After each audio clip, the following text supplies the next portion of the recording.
Finally. YouTube is acting right. So it only took 15 minutes for YouTube. Ooh, this hat is, oh gosh, look at the shape on that thing. That was horrible. I've got to reshape this. Debbie, Facebook people, y'all might want to go over to YouTube. Y'all might want to go to YouTube.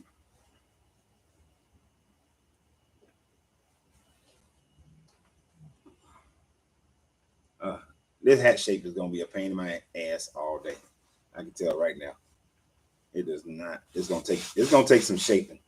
I'm gonna have to steam it again. It's gonna have to get steamed. I'm gonna have to steam this hat when I get home. But it's killing me. Anyway, it is what it is. So we finally got every platform up and running in the way that it should be running. So let's go ahead and get started. So we're going to talk about astrotheology today. I am not the foremost authority on astrotheology.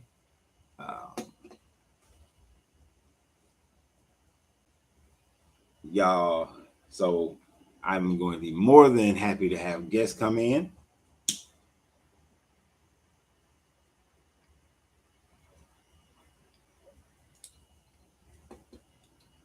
But I do know enough to get you started. Like I said, Facebook, if Facebook keep freezing, go over to YouTube. Go to YouTube. So until they fix my internet over here, I'm having to run the internet off my phone and my tablet. So it ain't that great. But we're going to talk about astrotheology. Of course, if you've seen Zeitgeist, let me know if you've seen Zeitgeist.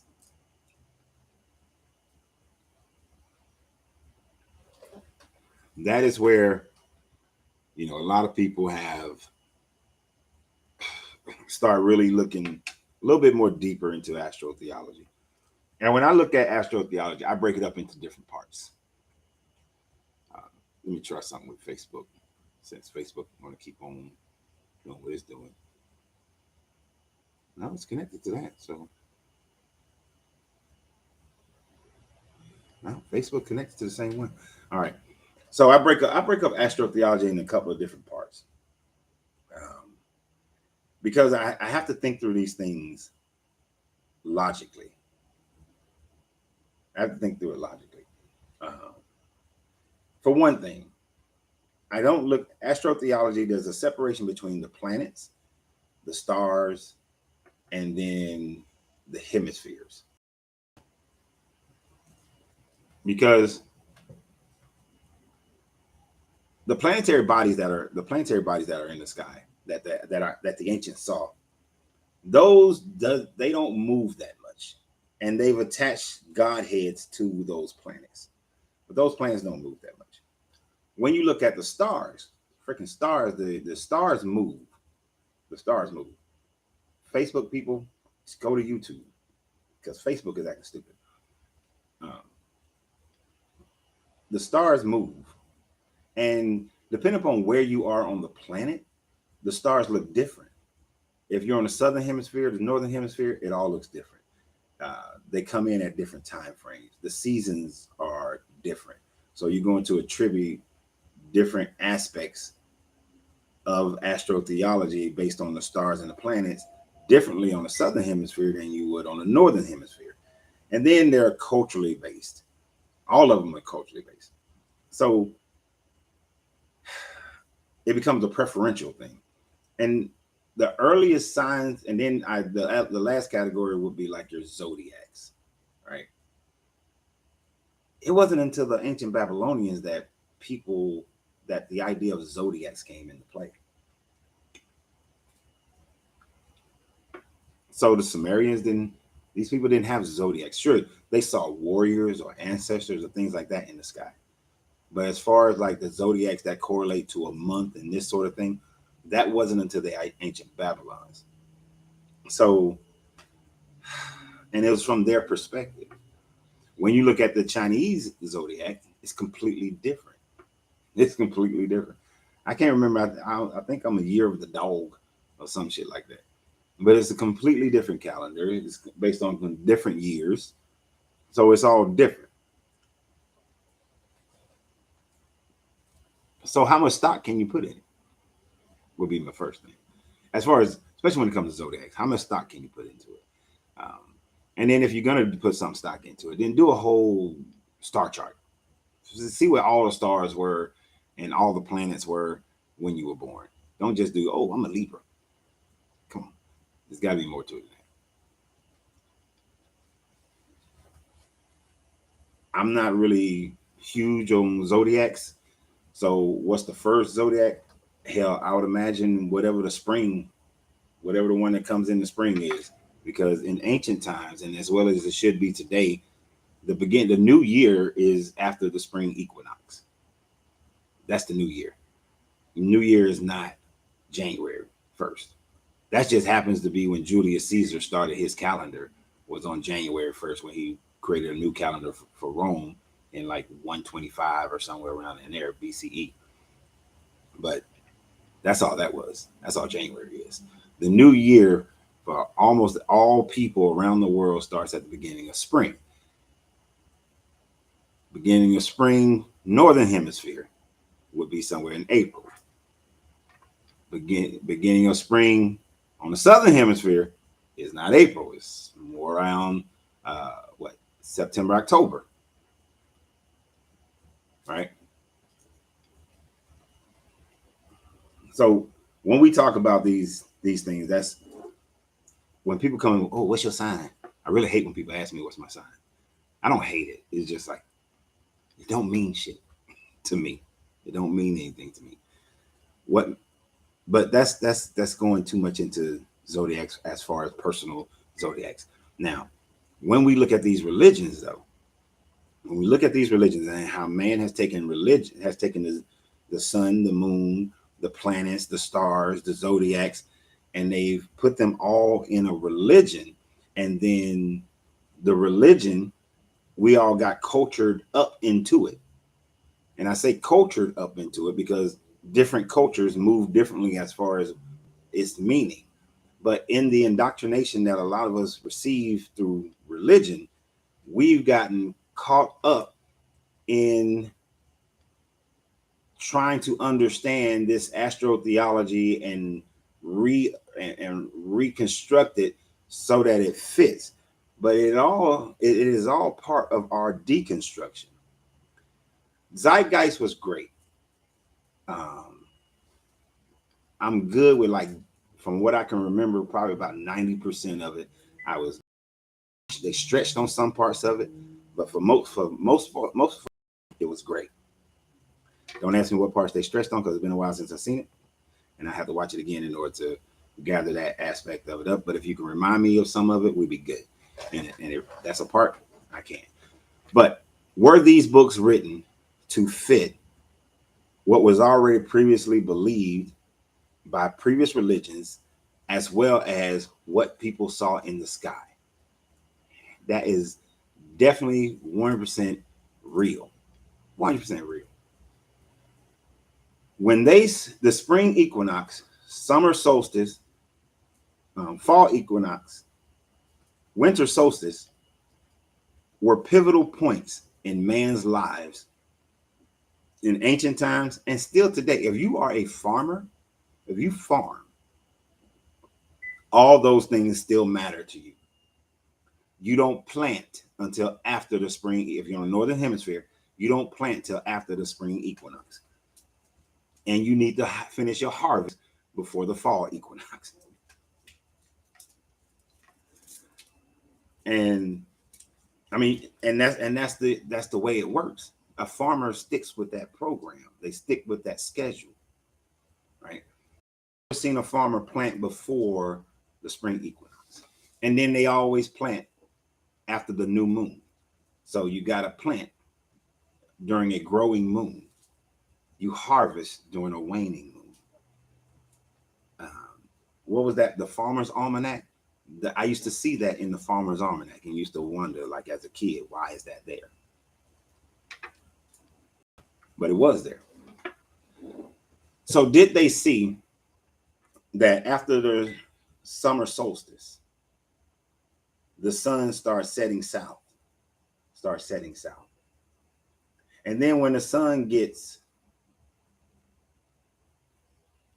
gets to a certain point on December 22nd, and the sun sets in the same spot for 3 days near the constellation of the Southern Cross.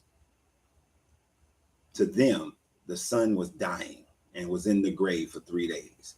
And they knew that the sun begins to rise and sets 1 degree north. Days are starting to become longer. Now they didn't celebrate. Now they didn't celebrate this December 25th as a birthday. This was a later incarnation. They didn't celebrate until they got to the spring equinox, because that's when the sun has defeated the darkness. The days are longer than the night. So it wasn't to the spring equinox that, okay, now we celebrate. We celebrate the resurrection of the sun, because it wasn't a birth of the sun, it was a resurrection of the sun. We now celebrate the resurrection of the sun on the spring equinox, i.e., your celebrations of Easter. Well, not most of y'all, but the celebration of Easter. All of that was written into stories, and they added constructs to it. You add Hero to it. You add Jesus to it. You add Apollo and Mithra and Dionysus and Atticus. You add all your deities of your culture to that solar story.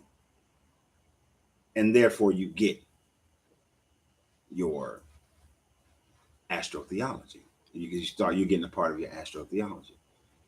That's completely real in how they looked at it, and it's completely real in how life and vegetation works on this planet. Is it to be worshipped? Hell no. We know today, we have the science behind it today to know what's actually going on. We understand that there's no that Ra is not going going in at night with Seth, fighting against Antipas, the big serpent, in order for the next day to come to arise. We know Ra is not going in there fighting. We know Apollo is not dragging the sun with a chariot. We know these things are not happening, but they didn't understand the sun going down and coming and rising the next day. So they had to created myths. They created deities and stories behind these deities so that they can explain why, because man doesn't know how to say, I don't know.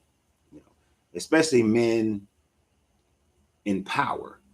Men in power don't know how to say, I don't know. I feel like if I say I don't know, then the people won't listen to them anymore. Right?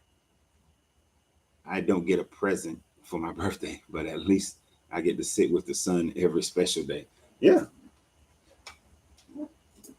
Because there is a reason why they deify the sun. They did realize that without the sun, none of this exists. Earth dead. Okay, Earth will freeze immediately. If the sun just blinked out right now, everybody on the planet dead in 8 minutes. Well, 9 minutes. Give y'all 9 minutes. 10 at the max. 10 minutes, everybody on the planet is dead. Guaranteed. Guaranteed. Because if the sun blinked out, it takes 8 minutes for solar light to get to Earth. That last solar light hit the Earth at the 8-minute mark.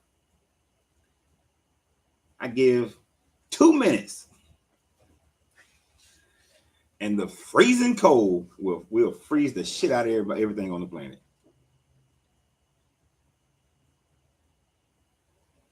So there's a reason why they worship the sun. They know this. They understood the sun brought life.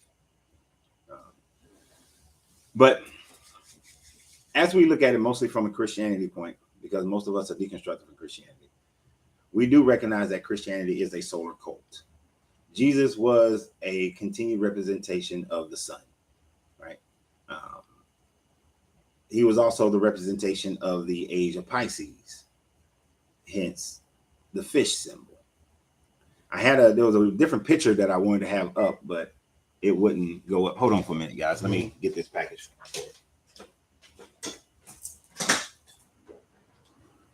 I'll take it, man. Yeah, anytime she's not here, but you see my car here, I'll take her. She just comes here. All right.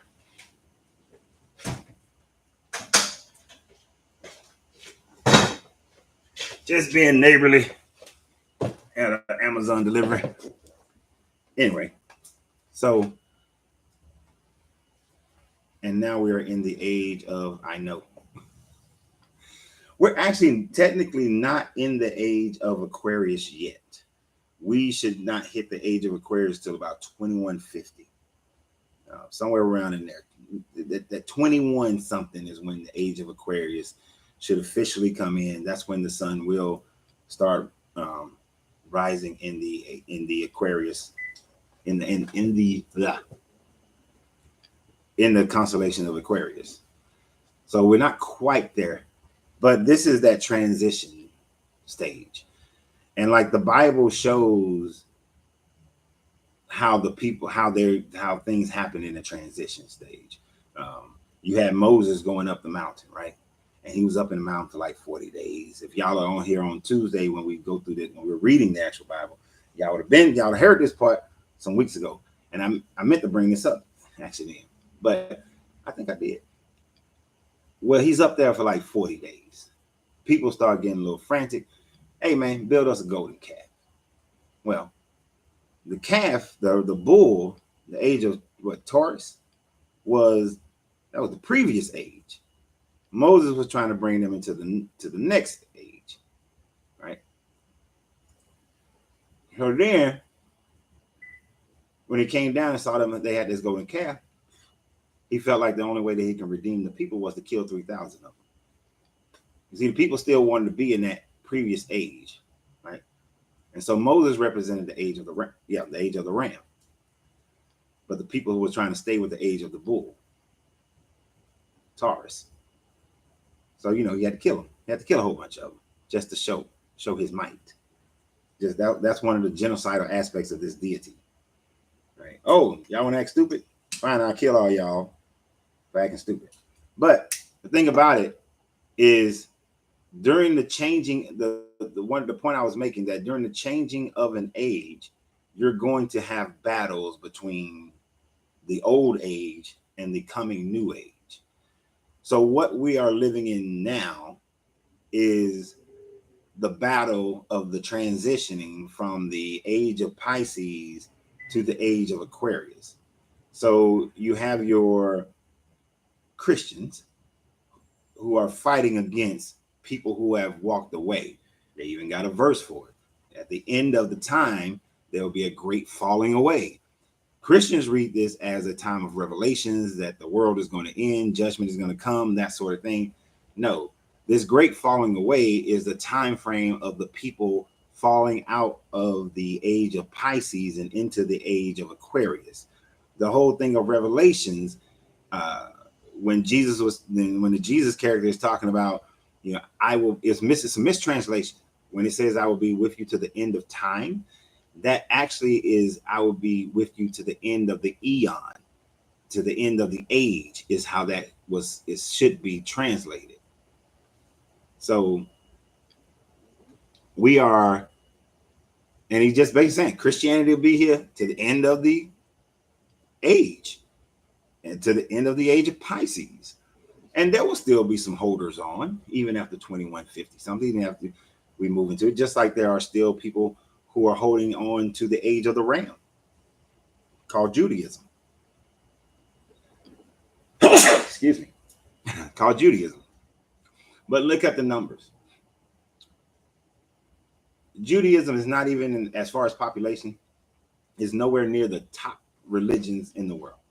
It's way down there towards the middle bottom. There are plenty of there are more Hindus, more Buddhists, more people who don't claim a religion than there are people who claim Judaism. Nice to meet you too. I'm TA. I don't know what TA. What's TA mean? All right. So Jesus telling them, go into the house, and it's in that Bible. It's in there when it says, where should we go? And when you're going, go into this town, find a man carrying a pitcher of water. into his house, and the house he goes in, that's where we're going to go. So we're going to go into his house.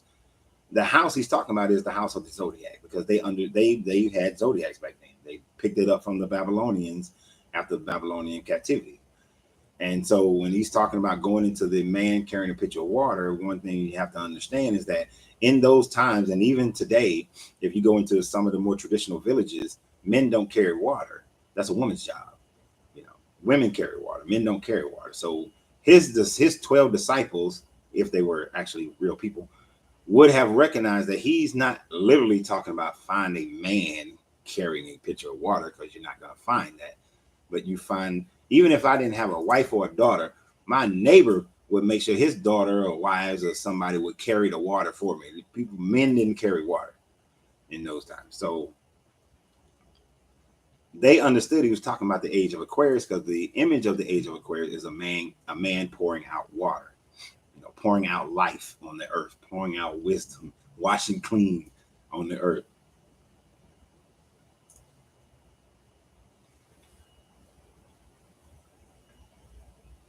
Like Ptah, just as Ta. Okay. So you're going to still be here. I plan to be here when the age of Aquarius comes in as well. But because it is going into a silver age, according to the Hermetic chart, and the Hermetics and the Mayans will be going into a silver age. And then after a silver age, then a golden age.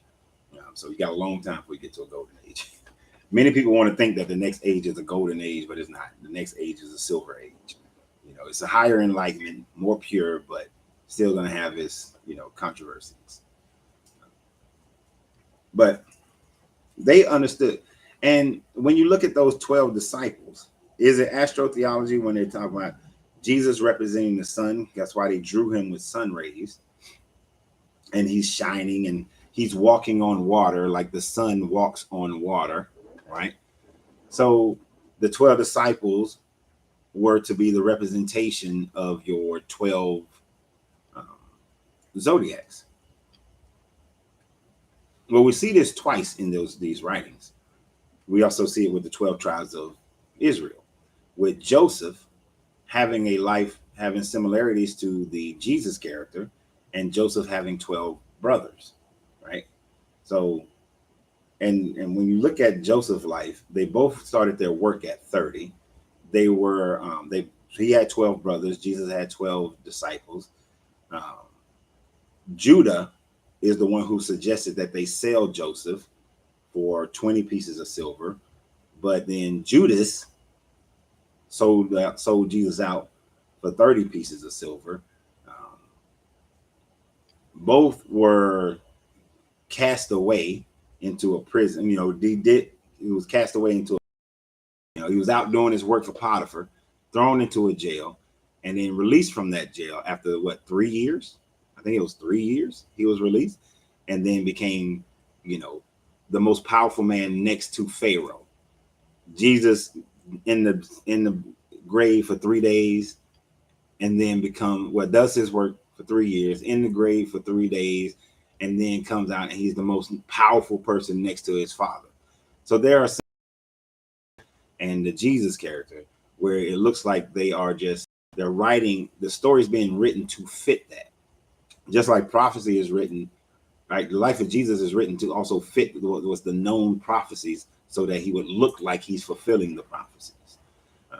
But in the same way, they're taking the Joseph story and retelling it, but they're taking it from the age of Taurus and retelling it into the age of Pisces. So it's still a repetitive thing. So basically, if that's the norm, we're gonna have somebody gonna come up and be a new Messiah within the next 150 years. And I'm sure, just as the Pharisees didn't like the Jesus character, they're gonna be the Christians who's gonna call that person the Antichrist. Oh yeah, there's some similarities. Yeah, when you break down Joseph's story, break down the Jesus story, they have similarity. But see, it's filled with so many words that you would have to you have to break it down, because you have to get through all the different stories and everything that happens. But yeah, because it's borrowing, um, it's a continued borrow. It's kind of like a movie, right? There's Ocean's 11 with the Rat Pack, and then there's Ocean's 11 with the George Clooney. To me, it's Bernie Mac's movie, the first one. But nah, I just man, I like those guys. George Clooney, Brad Pitt, all them are they cool. Um, but you got the old version, and then it's a retelling with the new version with certain additions, things hyped up, things made for the new audience. So you couldn't, I don't remember. I don't remember how much they stole in the original Ocean's 11. Now, let's say they only stole like, $30 million or $10 million. Well, in the new one, stakes are higher. We're gonna steal 300 million. So the Joseph story and the Jesus story they're the same. It's just Jesus is more updated to fit the Messiah story. So we know that there's some astrotheology that's written into the religion, and people based a lot was based on the stars, what's happening in the stars. When they saw a comet coming through their atmosphere, coming close enough to the earth, they viewed the comet as a sign. Some people are suggesting that the birth of Jesus, that what they saw as far as the star in the east was a comet. It don't work. It still wouldn't work even if it was a comet, because it can't be in the east. That just doesn't work. As far as the story is, even if you say that the wise men were not in Persia, it just say that what they were from Persia, they were of Persia, they were Persian. So the assumption is that they were in Persia when they followed this star in the east. Well, right, unless the maps were flipped. You got to flip the whole earth in order for that to work. But they could not have been traveling from the east, going east, and following the star in the east. I don't know who this person is trying to. If you got to say something to me before you try to, I don't know, you probably somebody trying to do that stupid battle thing. But you can't be in the east, and let's say that's I'm in the east. Jerusalem's over here. I'm right here. East is that way. If the star is in the east, I'm going that way. But even if they were already, let's say they was over here, they was by the coastline, and they saw a star in the east, right? Well, if they went to Jerusalem first, they went east. But Bethlehem is south of Jerusalem. So even if they were still following the star in the east, they would have went south. If they were, instead of actually going east. And it says that the star settled over the house. I'm not big on the UFO conspiracies, but I do think that there are some type of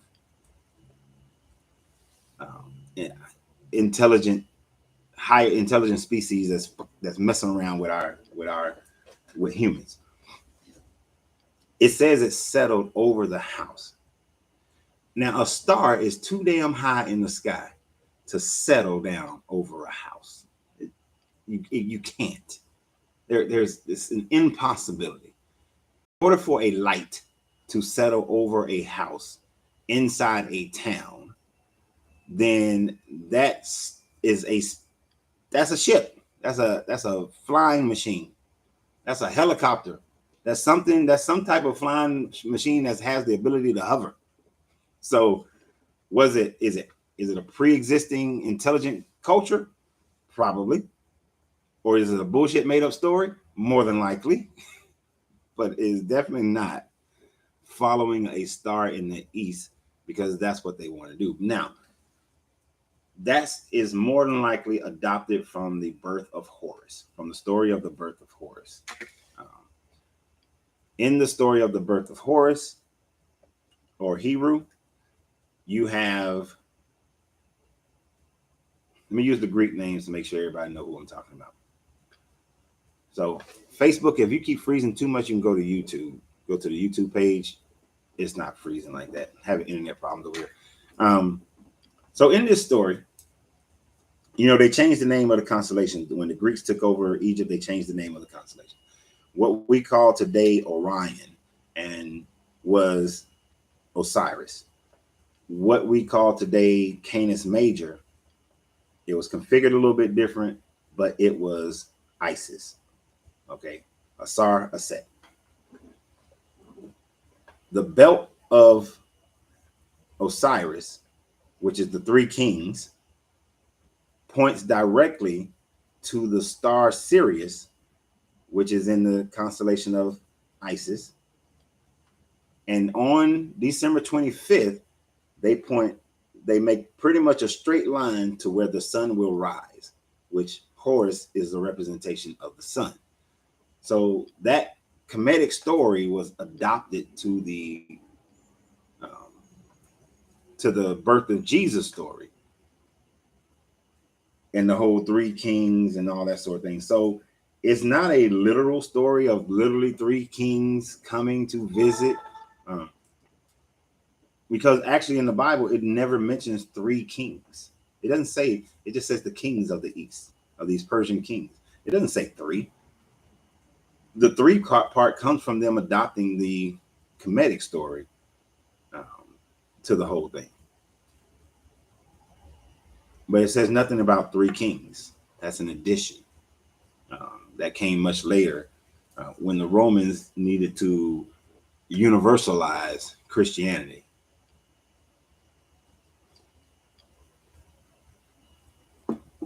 King's Highway, here where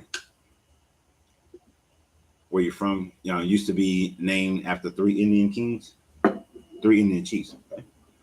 But that's where that story comes from. That's why the Jesus story has the star in the east and so on and so forth. It amazes me. You really have to look at your population and say, y'all dumb as hell. Because there's no way y'all gonna figure this out. Or my guns are so big, I know that I'm going to maintain this dominance over you. Like the writers of this book had to be the most arrogant ass people to think that they can write this three king story in and not think it's going to be challenged, that it didn't make logistical sense. Unless they expect you to understand we are co-opting the comedic story, but which wasn't an abnormal thing.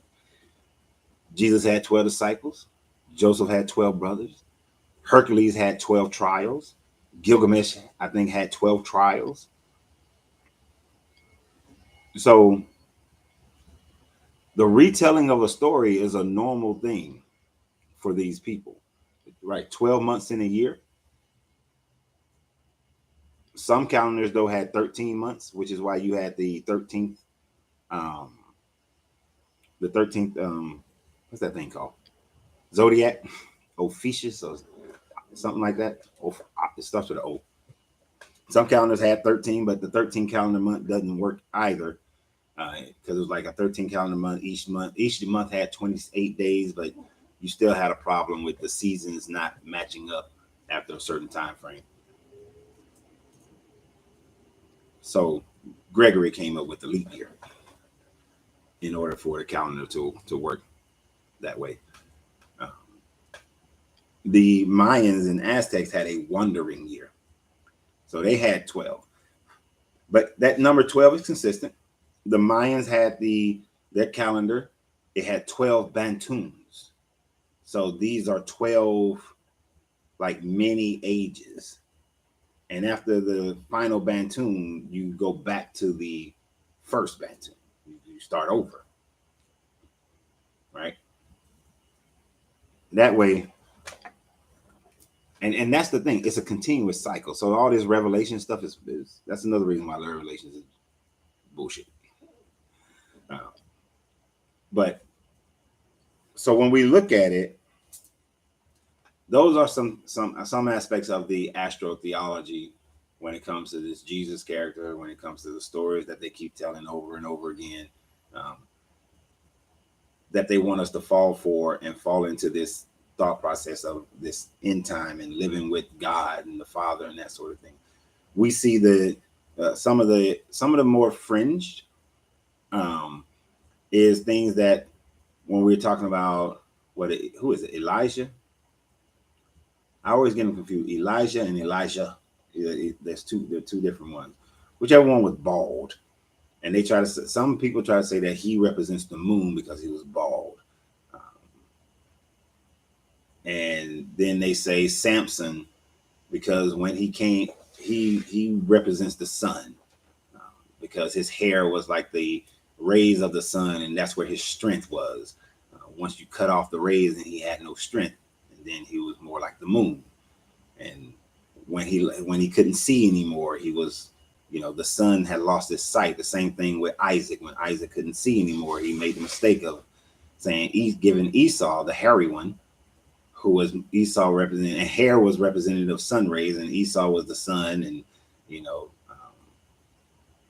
was it Jacob was the moon because he was smooth. He didn't have hair. I think those are some of the more you're reaching. You're trying to make something into something that it's not. When you start reaching for those things, that's when I'm so dead set on making sure that I'm right that I'm just gonna make shit fit.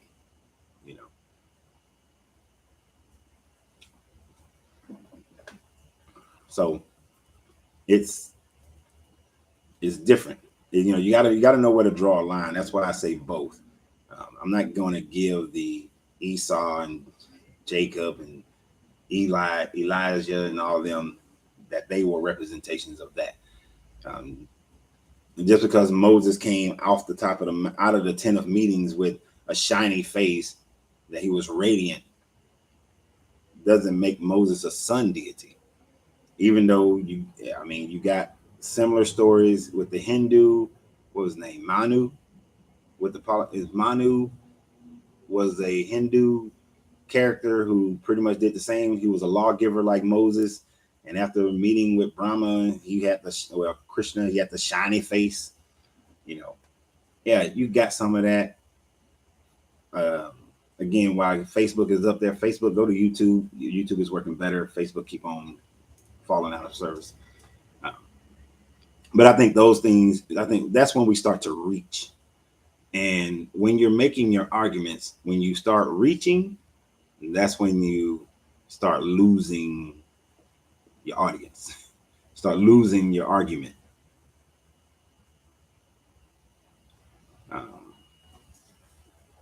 And that's not right, because truth is absolute.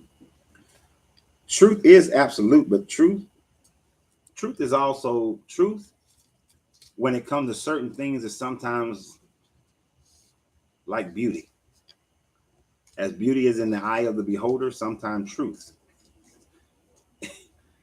is in the ears of the listener, depending upon what your preconceptions are. Now, there is absolute truth. Absolute truth cannot be denied. Unfortunately, when we're talking about these types of stories, there is rare to have the absolute truth. It's rare to have the absolute truth. There is zero original complete text of any Bible, any writings of the ancients. Even when we say, hey, everything's on the walls of the pyramids. Yeah. But if you go down to Karnak, some of the same stories are told a little bit different. You go to the necropolis, things are told different. Just look at the Sumerians and the Babylonians are telling the same story, but they're separated by 3,000 years. Stories is similar but different. So there are, when it comes to these stories, there's no absolute truth. Now, alchemy, which alchemy is the way I completely, I agree with following the alchemical mindset. But when it comes to these stories, there's no absolute truth because we don't have the origins of these stories. We don't have the writings of these stories. We don't have the anything that we can authenticate completely as this is the first original writing of the Torah or the Bible. It's all cobbled together and agreed upon. So you have, it's more about finding as much evidence as you can versus an absolute, this is factual. It'd be great. It would be great if it was. It would be amazing if somebody could travel back in time and record the shit out of everything, videotape everything that happens. I think they're going to struggle because they're going to think they're going to go to a time frame and see Jesus walking around, and there ain't going to be a Jesus walking around. Honestly, I don't think if a person went back there, I think they'll come back. Oh, something happened. The tape got busted. It didn't work. Or it'd be like that movie Contact. She didn't see nothing, but she got 13 hours of static recording, but she only fell straight through. Because if you were able to go back in time and record, you're going to be recording a whole bunch of, where Jesus at? Who's Jesus? Where Yeshua? My bad, Yeshua. Where Yeshua at? Or Yahshua? Oh, you talking about Yahshua over there? Or that Yahshua? Or that Yahshua? Or that Yahshua? Or that one? Or that one? Or that one? And that one? Because that was a popular name back in the day. Which one are you talking about? Joseph and Mary? Where they supposed to be from? Nazareth? I don't know. I ain't never met them. They do what kind of work? Going over to the quarry. There's a quarry over there near Nazareth. Go over there and find out from the quarry. Oh, ain't no Joseph and Joseph who married to Mary, little girl. No, you're gonna have a hard time. You gonna come back with nothing. Not a goddamn thing. You're gonna be standing at the Red Sea trying to record that thing split. And first of all, you're gonna be in the wrong place because it's translated as the Sea of Reeds, not the Red Sea.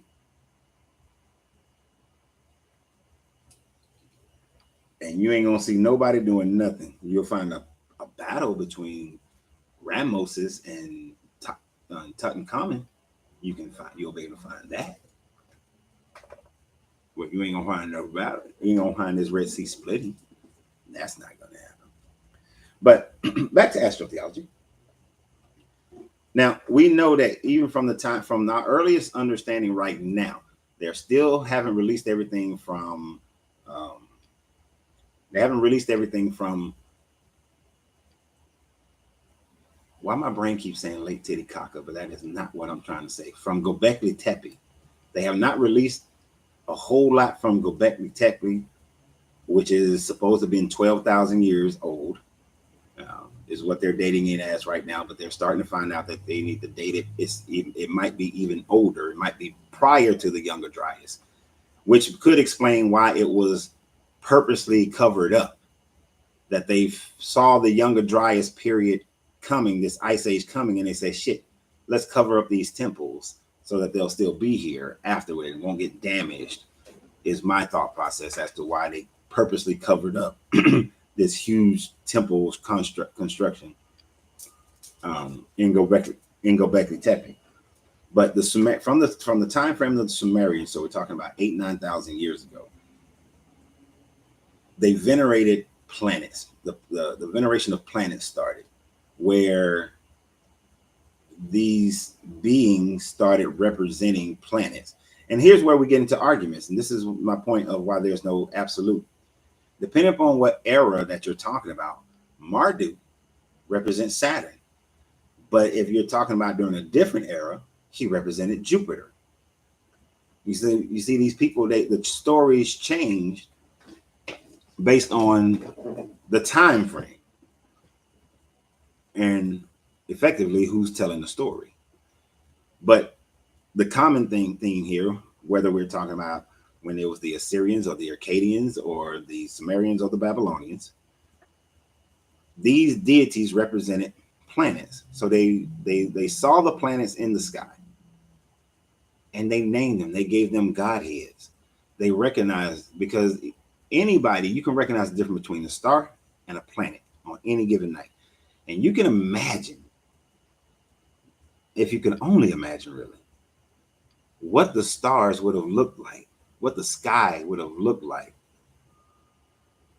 8,000 years ago, hell, 5,000 years ago, without all this light pollution, without all this car and ships and over too many people on the planet, too many animals, too many cows on the planet.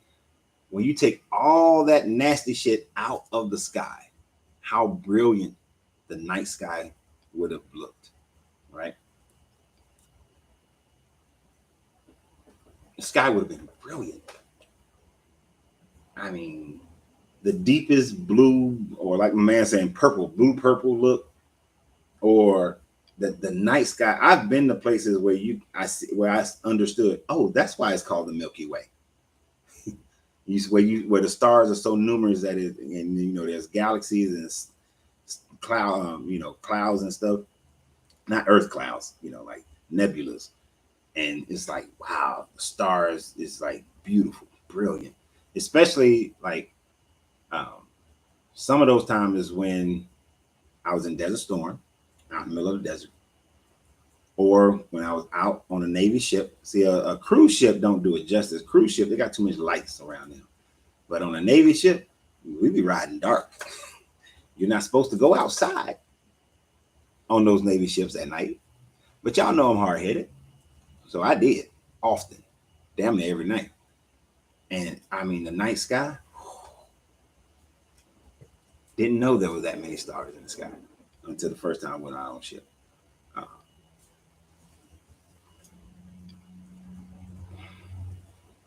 And so when they looked up, they saw Jupiter, they saw Saturn, you know, or they saw Mars, and they saw Mercury and Venus. And every morning you see Venus. They thought it was a star, but every morning you see Venus. We're going to get to that one too.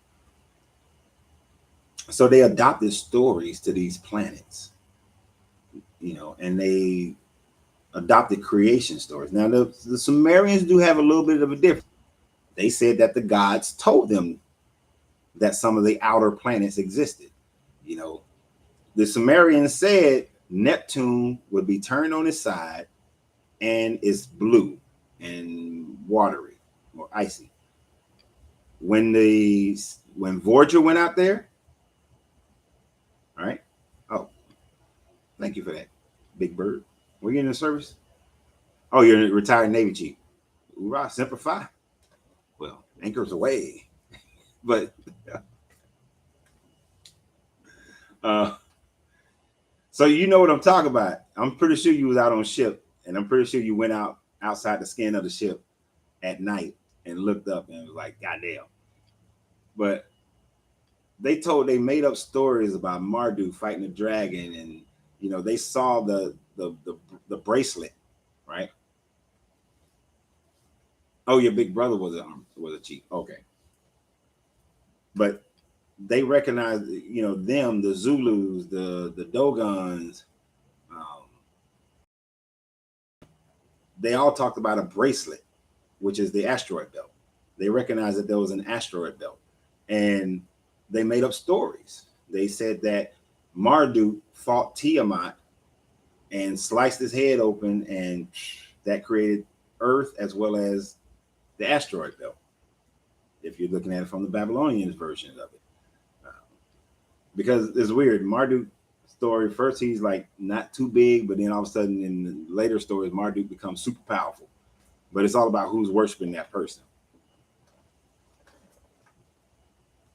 Now, as far as the outer planets, they say that the gods told them. As far as the inner planets, they were able to see that themselves up to, you know, from Saturn, Jupiter, Mars, Earth, Venus, and Mercury. They could see that themselves. The sun and the moon, of course. They can see that themselves. It's highly improbable that they saw Uranus, Neptune, and Pluto back then, unless they were told by a previous civilization to the Younger Dryas, or You have to accept aliens. And that Nibiru is on this big, long ass elliptical orbit around the sun.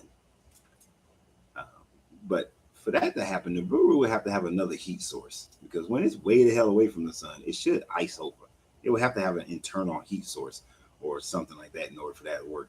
Or, I don't know, be a diosphere or something, because I just don't. Matter of fact, I think I want to watch Moonfall again today.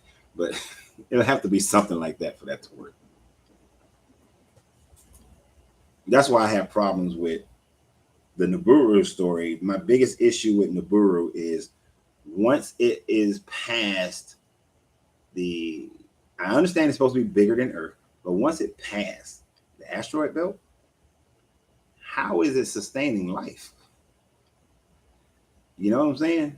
How is it? It got to have some other type of heat. So now it is thought that I think Uranus or Neptune, one of those two, they're saying could possibly have their core might possibly be hot enough that it provides heat. I think enough heat that there may be life under the ice that's on the surface. That might be Neptune. And they say that Nibiru came by, and because Nibiru came by, and science says something passed Neptune at some point in its history and flipped it on its side. It's possible. It's possible there was a planet between Mars and Jupiter, and it collided with Nibiru, and that's what created the asteroid belt, right? Because all those stories talk about a collision is what created the asteroid belt. They say that Nibiru passed Mars too close and ripped its atmosphere off during the last time it came through. And that's why there are structures on Mars that looked abandoned.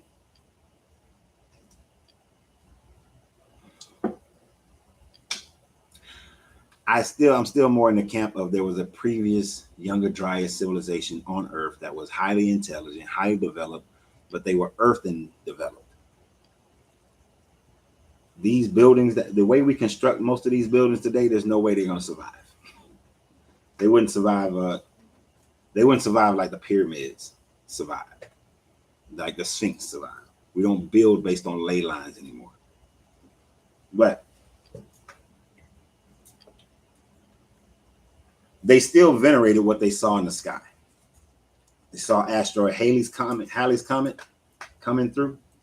You know, I just learned that it was Halley's Comet like maybe 20 years ago, but all the other time I kept calling it Halley's Comet. But that had this 75 Halley's Comet is it 75 years? I think it's 75 years that it comes through. Every 75 years. Because I think they said that my generation, it's possible to see Halley's Comet twice. Because I remember seeing it as a kid. So I think it's 75 years that Halley's Comet comes through. But every time that came through, they always said that was they believed that was a sign of a new king is being born. You know, and multiple countries around the world, multiple nations around the world who were able to see it. They talk about, oh, when Halley's Comet came through, this emperor, this person was born who became this great emperor or this great king or this great warrior. So they a natural occurrence, they connected something to it. That's why I have some problems with astrotheology, because we can connect whatever we choose to connect to some type of astrological thing happening. And that's what people who didn't know what these things were doing. They were just connecting shit. An earthquake happens and they connect something to it. The mountain erupts, the volcano, and they connect something to it. There's an eclipse that happens and they connect something to it. They say it, and they like to write these things in. One of the things that was written into the Bible was that when Jesus was on the cross, it was an eclipse happened. The sun was blotted out. And so they write it into their stories to signal, because people understood that signifies something big. If we say an eclipse happened while he was on the cross and dying, and then an earthquake too, then that means something. That gives it more significance. All those planets are just stars and moons to other realms on a flat plane. Are you a flat earther, Joel?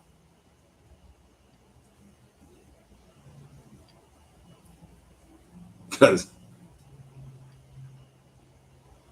they're not stars. They're if Mars and Venus were stars, the Earth would burn the hell up.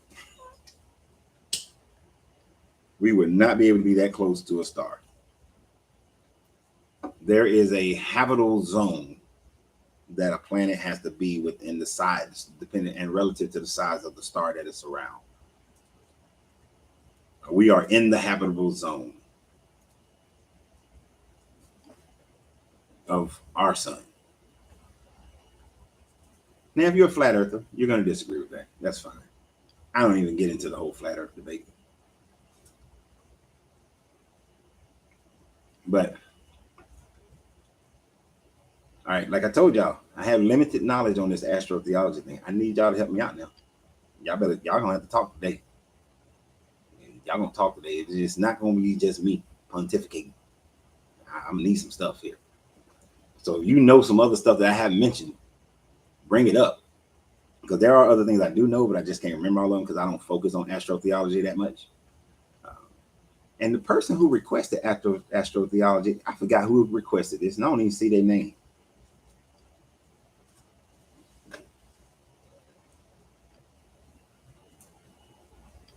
But what do y'all think about astrotheology? Is it real? Is it fake? Or is it a little bit of both? Right? Real, fake, or a little bit of both? I'm in the camp that it's a little bit of both. It's certainly written into these books, but are there any significance to them? Is there any significance? That is, a flat earth is not the only way as above, so below works. As above, so below works, no matter if it's flat earth or spherical earth, right? That's the firmament. Trying to make as above, so below fit with the idea of the firmament is forcing the issue instead of just accepting that as above, so below fits on so many different levels. I don't know if you go to my YouTube channel, well, you're on my YouTube channel right now. If you go to the Kabbalion playlist, when we talked about the law of correspondence, as above, so below works on the matter plane of existence. So as well as the spiritual plane and the atomic plane. It's not something that's based on a firmament. You know, they looked at the firmament because they looked at the sky, and the sky is blue, and they said it must be an ocean up there. There must be water up there. Oh, it rains. It definitely is water up there. They didn't understand condensation and evaporation, and then how the clouds get too heavy and then the rain comes out. They didn't understand light going through a spectrum when they wrote about firmaments. You know, so they made up stories. You know, they took the Kemetic people, said, hey, Neb and Jeb and Newt were in such a clutch that they were together, the above water and the below water. And so Ra had another daughter named Shu, and Shu was the wind, and she came in and blew hard enough so that Jeb and Newt separated. So even before you get a Genesis firmament, you had the Kemetic story telling the same thing, but they even said that, but they believed that the earth was a ball with a sphere, you know, at least somewhat spherical in shape, because it's not a perfect sphere. So they made up stories to fit that. But as above, so below, I am of a higher conscious level than an ant. So so I'm above consciously than the consciousness of an ant. I can affect the ant by stomping on the ant. But the ant can affect me like it did about 2 months ago and bite me on my damn ankle and cause me irritation for about 4 or 5 days. So I mean, it's a simplistic understanding of it, but as above, so below works on different planes of existence, right? It works on various planes of existence. So it's not just a matter form. And as far as a firmament, nah. There's water up there, but it's water vapor. It's not an ocean. And then once you get out of Earth's atmosphere, there ain't no water. And I certainly don't believe there's a glass dome that's keeping us in here. Like we a big ass pet zoo. Michael Tessaron is your source for astrotheology. Never heard of him before, but okay. No, I understand that they did have understandings. Okay, wait a minute. Let me see the whole thing.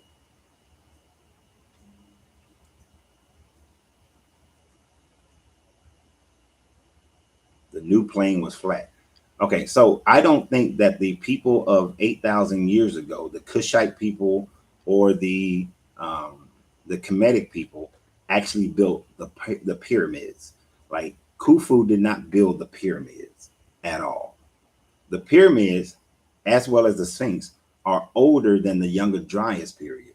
So there was a previous civilization that built the pyramids anywhere between 15,000 to 50,000 years ago. Those structures survived the Younger Dryas period, and they were there. And the Kushite and the Kemetic people just they were already there when they came, when their civilization was restarted. When you look at the Emerald Tablets, Thoth is saying that after this flooding post Younger Dryas, he flew over to the land of Kim and saw the hairy barbarians and restarted their civilization, but that he had previously built the pyramids, because when you read all the tablets, Thoth says that he had already been to Kim, to Egypt, Kim, before the Younger Dryas, built the society, built the pyramids, built the Sphinx, and he returned back to Kim after the Younger Dryas and restarted the civilization. So none of the people from 8,000 years forward built those pyramids. They were already there. Then Thoth says that he sent out other people who were with him to restart Kemet, to go to the Indus Valley, go to the Americas, go to all these other places and restart those civilizations as well. And in that restarting, they built more and more pyramids in similar fashion.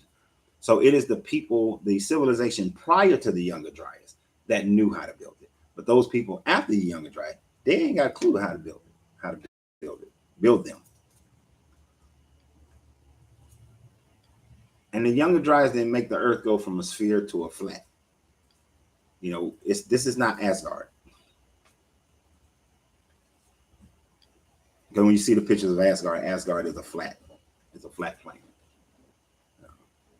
So I give them credit for knowing more than what most people give them credit for. Like, they were doing brain surgeries. They knew things like that. They understood how to do that. So they did have more medicine training. They did have certain technologies of understanding. But it is the pre-Younger Dryas that was more technologically advanced than what we are today, not the post.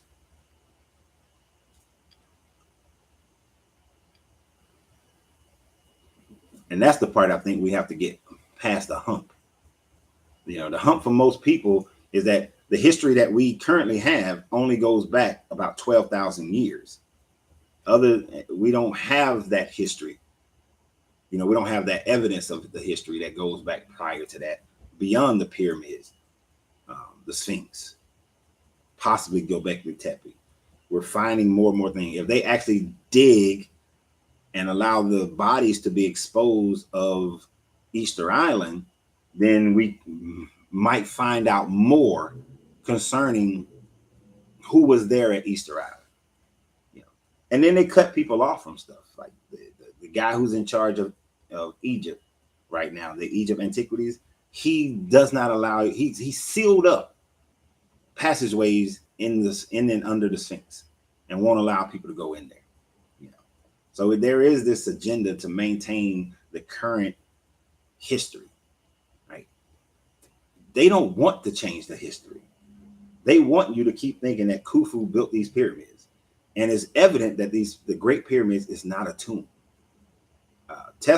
Nikola Tesla showed that it's more than likely it was a power source, but it was a power source prior to the Kemetic society that we know of. But when it comes to the alchemy of as above, so below, it doesn't matter. Plane understanding doesn't encapsulate it. It is beyond that. It goes into the idea of the spirit plane affecting the matter plane, the matter plane being able to affect the spirit plane. You can, and there are gray areas, you know, the height of matter plane A and the lowness of spiritual plane C. And there's where the bridge is, where they overlay a little bit, the gray area of the two. This is your ability to astral travel, your ability to dream deep, to actually have lucid dreaming, not just your regular dreaming, to get into these deep meditative states where you are touching into the lowest level of the spirit realm. Your 8th and 9th chakra, if you use that system.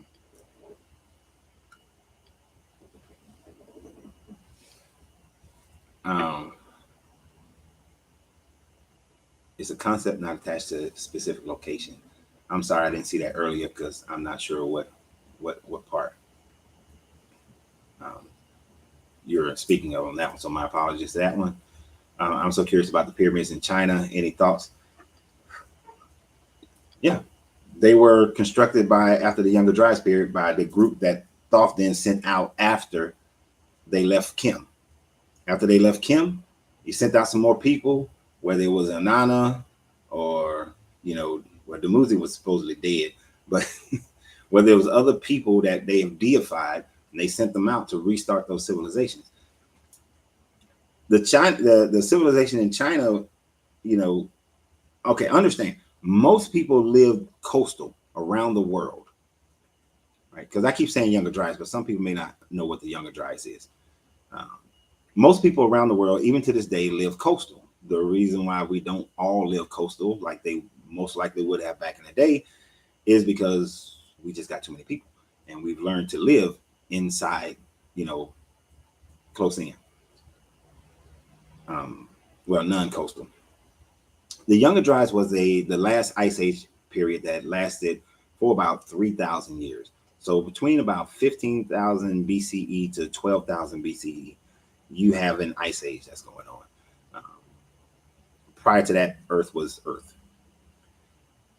But because of solar radiation and sunspots, and when there is a certain level of sunspots and certain levels of radiation from those sunspots, our Earth magnetic field gets thrown off.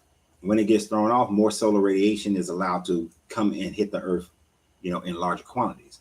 Because this happened at the end of around that 12,000 years ago, and we've been able to rewind the clock to see what type of activity was going, it caused that ice cap to melt in 6 days.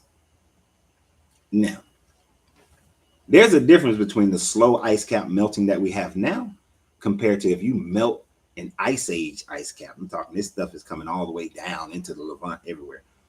And you melt this in 6 days, the sea table, the ocean table rose 400 feet in 6 days. This is tidal waves coming. This is storms being created because of the evaporation into the sky, and it condenses so much. You got storms going on. You got tidal waves rushing in, tsunamis all over the world from all this water melting in 6 days. It flooded the coastal areas around the world like a champ, right? This is why there are flood stories all around the world, right? Now, take an island like the Bahamas. The Bimini Road is a man-made construction of a road that goes from the island, from the Bahama Island, main Bahama Island, into, or from Bimini into the water. And the way that road is constructed, there are, they made sure that it is not all the same size rocks, but there are like stability rocks placed under there in order to lift up a certain rock to make it the same flat level. Like, this is construction work that was done. Bahamas used to be a hell of a lot bigger. It's basically what I'm getting at. All these places had more land. Most of the planet had more land, but it all flooded. After this flood, and this is where we get the story of Atlantis. Atlantis being this highly technologically civilized community. But Atlantis was just the capital. They had cities all over the place. But the destruction that followed the Younger Dryas destroyed these cities. The earthen civilization was still around. This is when Thoth goes over to the land of Kim, restarts that civilization, and then goes around the world restarting other civilizations. So China is one of the civilizations they went and restarted. And just like I live in Atlanta, there are certain buildings in Atlanta that look exactly the same as the buildings in Charlotte, because the same companies built those. So they build the same thing. You go down to Tampa, you see that same company's construction down in Tampa. You see that same company's construction, in Columbus, and Columbia, South Carolina. This company has built the same damn building in multiple cities. So Thoth's people would build the same pyramids similar to each other in every place that they go, utilizing the materials that they had in that area. And they would try to find as many similar materials as they possibly can.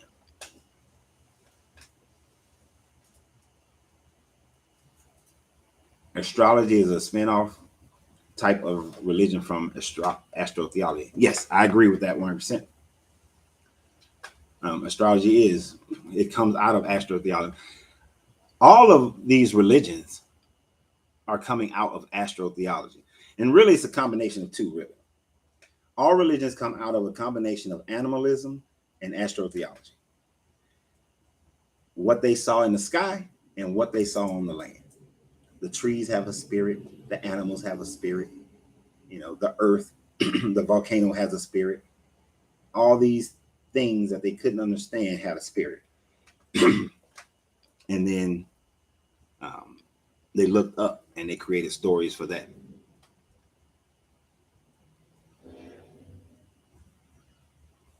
Yes, but all religions were created to control the masses. They're all designed for control. All of them are designed for control. In 382, especially, when Theodosius realized that he could control the Roman Empire without paying for the same level of a standing army,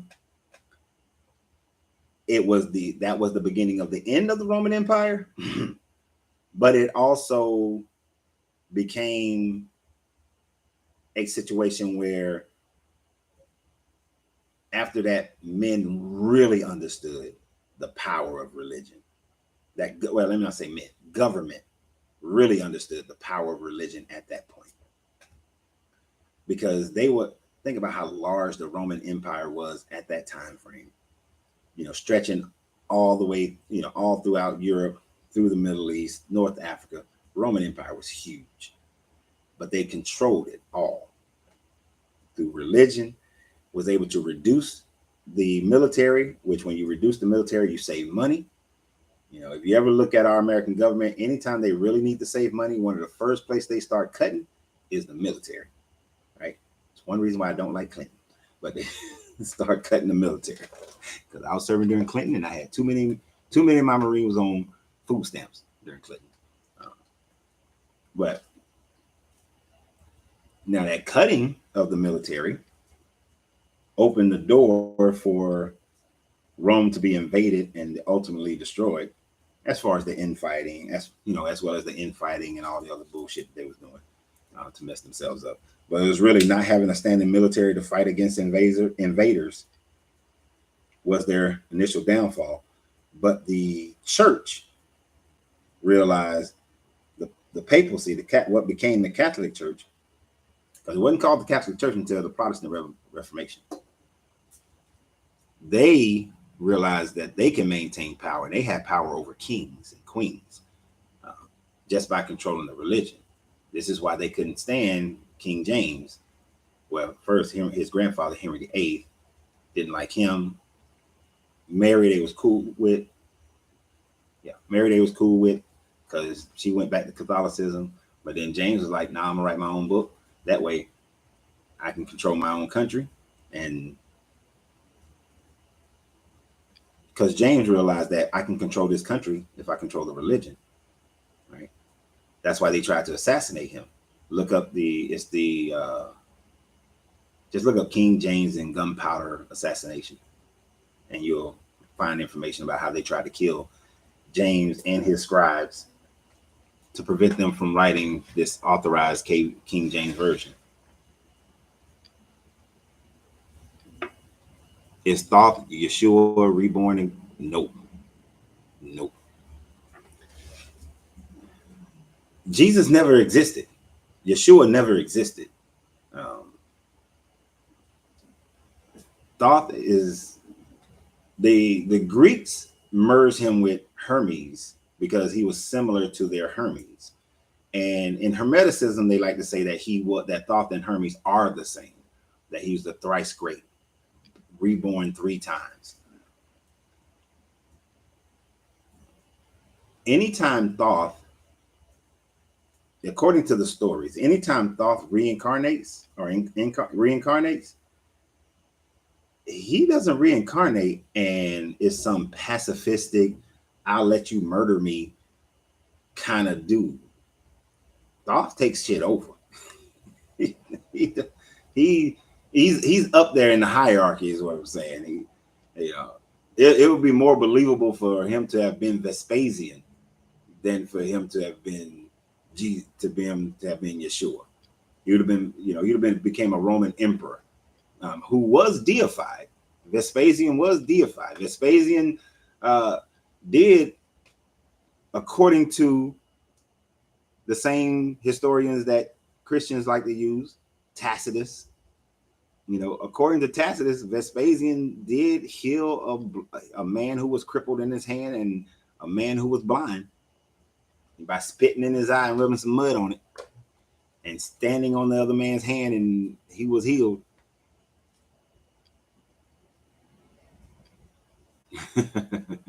Thank you. I appreciate that. Insightful.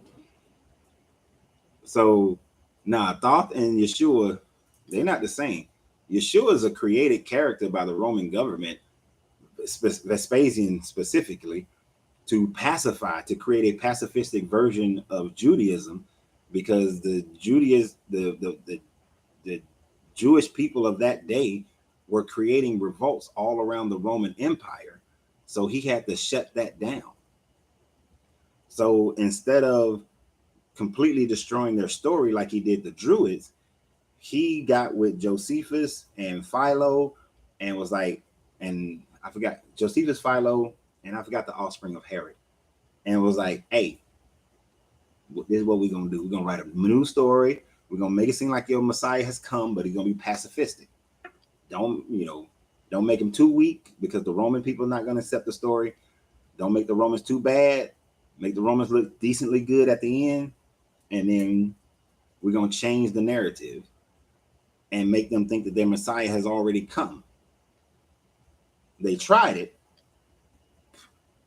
Instead of it actually working, it created an offshoot religion where you still got the Jewish people who are still revolting, still having issues, still don't want you to put a statue of Caesar in their temples.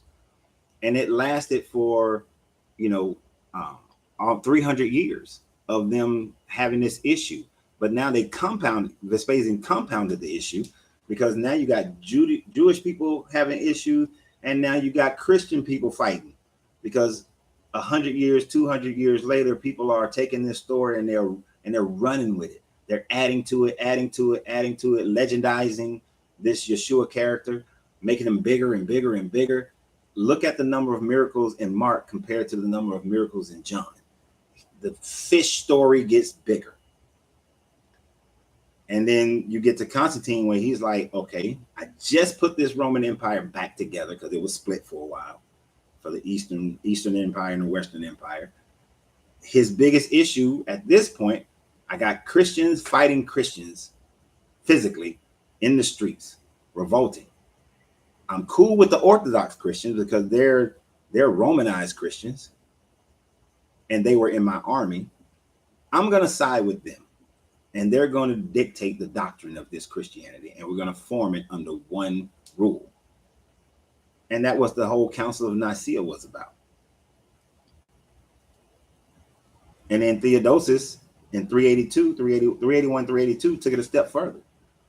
I'm making all of Rome Christian, and I'm killing anybody who don't agree.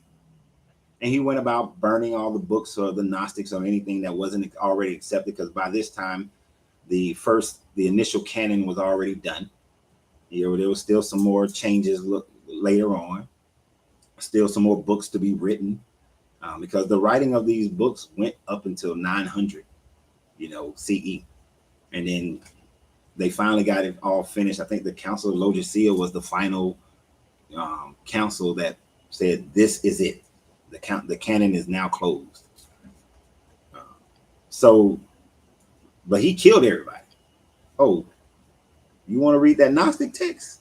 Yeah. Oh, you reading the secret writings of Adam? Yeah. Enoch was still cool at that time frame, but later on, Enoch? Yeah. All 5 books of Enoch. Jubilees? You don't get all that. You read none of these books. Secret Writings of Mary Magdalene? Hell no. Gospel of Thomas? Nope. So by the time you get to 1000, I think it's like 1090 or somewhere around in there, is when the Council of Laodicea, they closed it. It was over. And you start the Dark Ages.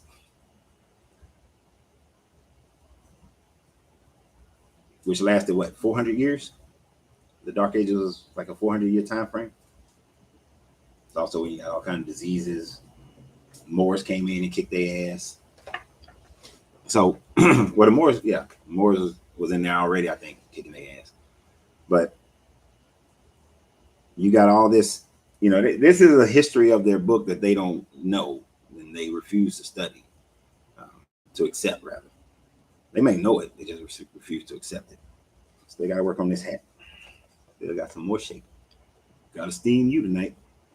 But, so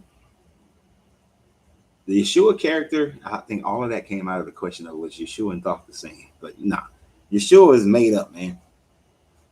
He's created. And I was going to do a separate video about this. I probably still will. As I was saying about an hour ago or so ago, Joseph and Yeshua are very similar in character. It's easy to write Yeshua, to have those similarities to Joseph, to have those similarities to Moses, to fulfill what the Jewish people say is the prophesied Messiah. If you already know what those prophecies are, and I'm just now writing the story, and it's 165, CE, or 70 CE, or 80, 200 CE. It's easy for me to write the story of Yeshua fitting the fulfillment of those prophecies, since I already know what those prophecies are. I can write that story to make it fit. Just like, if you've seen the movie Left Behind, or if you've seen the movie shit, what was the damn movie? The Seventh Seal.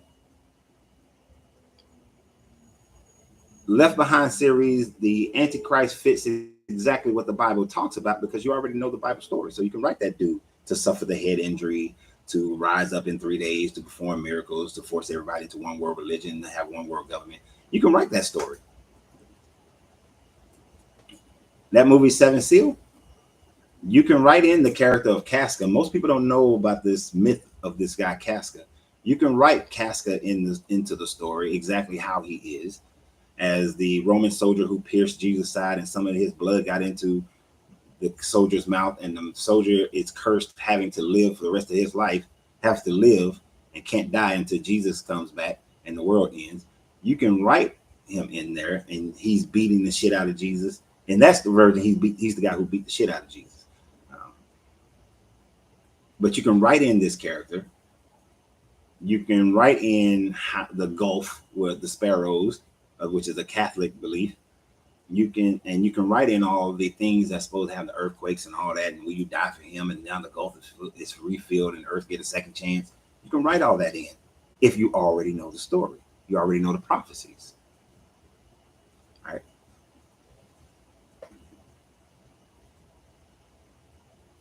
It's easy to do. I have a cousin named Joshua. His mom named him that because of the name Joshua. Yeah. Oh, there's a whole bunch of Jesuses. What's crazy is that I know a lot of people who have biblical names and they don't believe in the Bible.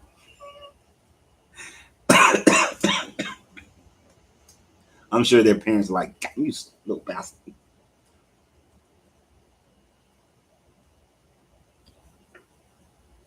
Yeah, I mean, Joshua will be the real name. At that time frame, fully black, maybe, possibly, could be. You have to understand. You have to understand. You can't really say Jesus was wholly black, was all black if he did exist. Because realize they had been under Greek rule for, for a long time. And you have to understand how the Greeks do things. The Greeks didn't just come in and conquer you and then create separation between themselves and you. The Greeks would make you, like, let's say you had a daughter. You have a daughter. They're going to make your daughter marry one of the Greek soldiers. They're going to produce a baby. They're going to make sure they produce a baby. That baby is going to be half Greek. The idea is that the baby is not going to revolt against his father. Then they're going to take your baby and the baby from another person who has sex with the Greek, had a half Greek, half Levant baby, and they're going to make them two get together to produce a whole new child. That's going to be kind of caramel. The grandchild is definitely not going to revolt against its grandparents. So Hellenization wasn't just a process of merging their deities with your deities, but it was also merging the gene pool. They did this all the way across to India, right? This is the first incursion of why you start to get the light-skinned Indians. Then when the Romans came, they did the same thing. And remember, the Romans conquered Judea a good, 120, 130 years, maybe 150 years before the Jesus character would have came about. So it's a high possibility that Yeshua, if he existed, if there was a guy that the story is based off of, that Yeshua would have been Greek, Roman, could have had Greek and Roman blood all up in him.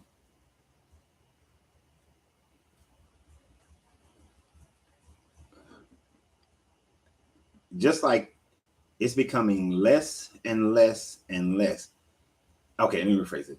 America in the next 200-300 years, more people are going to have mixed genealogies. I mean, shit, look at us today. I look like this, but there are some mixtures within my genealogy. There's some Native American, there's some white people. It is within my genealogy.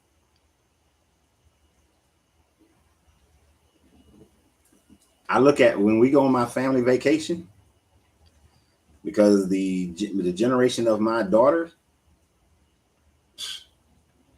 we got a whole lot of mixtures going on in them jokers. There's one strand of my family. I think every boy's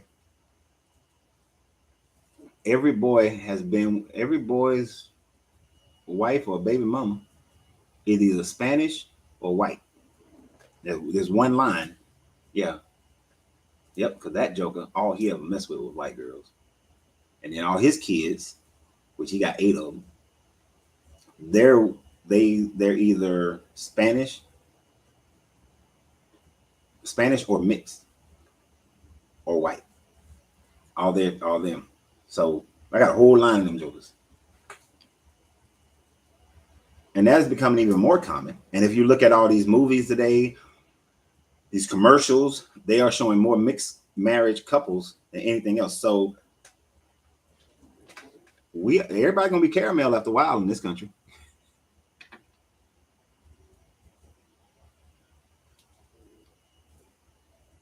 What's wrong with the Bible? Too many Christians allow Satan to mistranslate what God actually said. I don't think God said much of nothing in the Bible. Didn't say much of nothing in it. The Bible has been corrupted and books have been taken out. Nothing should be. Well, you have to take some of them out because they won't. They wouldn't match up. They would contradict each other even more so than the Bible already contradicts itself. I was told the J is a new letter and didn't exist. The J is a new letter. It didn't exist, but that's linguistically it makes sense though. So I don't use that argument because it's easily explainable. Yahshua, which is Joshua, but when the Greeks came in and they wrote this Septuagint, they didn't have the wa or the sh sound.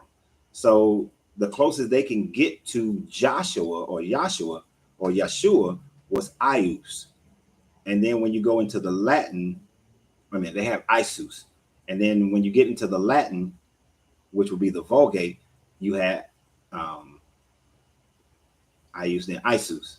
So then by the time you get into, when you look at the authorized King James, it still says Ius. And then when the letter J comes in, it becomes Jesus.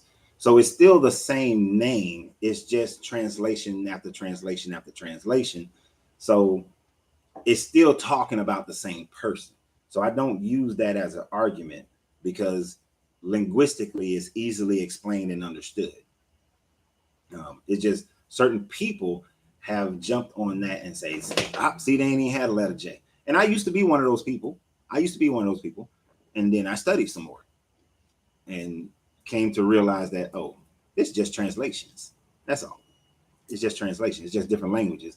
And it was when actually what made me start realizing that is I used to wonder why Japanese people had struggles with certain words. And it's because I never thought that certain languages didn't have certain sounds. Like Japanese people, I think they have problems. Asian people in general, the W sound and the V sound, they have struggles with because it's not part of their language. So it made sense of the translation, how the Greeks didn't have certain sounds in their language. So they wrote, Isus, the Zeus that saves. It was the closest thing that they had when they was doing their translations. As far as the Bible being corrupted, it's hard to. The Bible has never been a complete book to what we have, what you would compare it to. There's no completion of the Bible.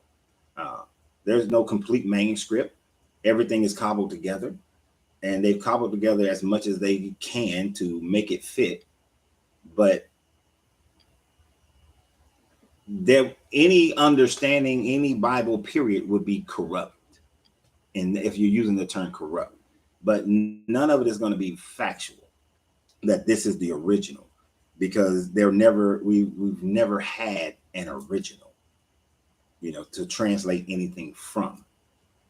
But it's still stories that were borrowing from other cultures in order to create a propagandized story for a certain group of people in the Levant.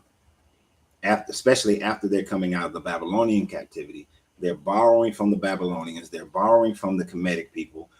And if you're borrowing from the Babylonians, then you're getting from the Akkadians, the Assyrians, and the Sumerians, and and borrowing some from the Greeks. And they've made their own story. Then they added Romanized things for your New Testament. So it's all just a cobbling together. And then the authority became the church, those in charge. They decided which stories, which versions, which books were going to be deemed the Bible. So it's not a word of God type thing. It is a authority of man type thing based on the writings of a propaganda story to give a people who are coming out of captivity a level of pride and consistency, and giving them a culture.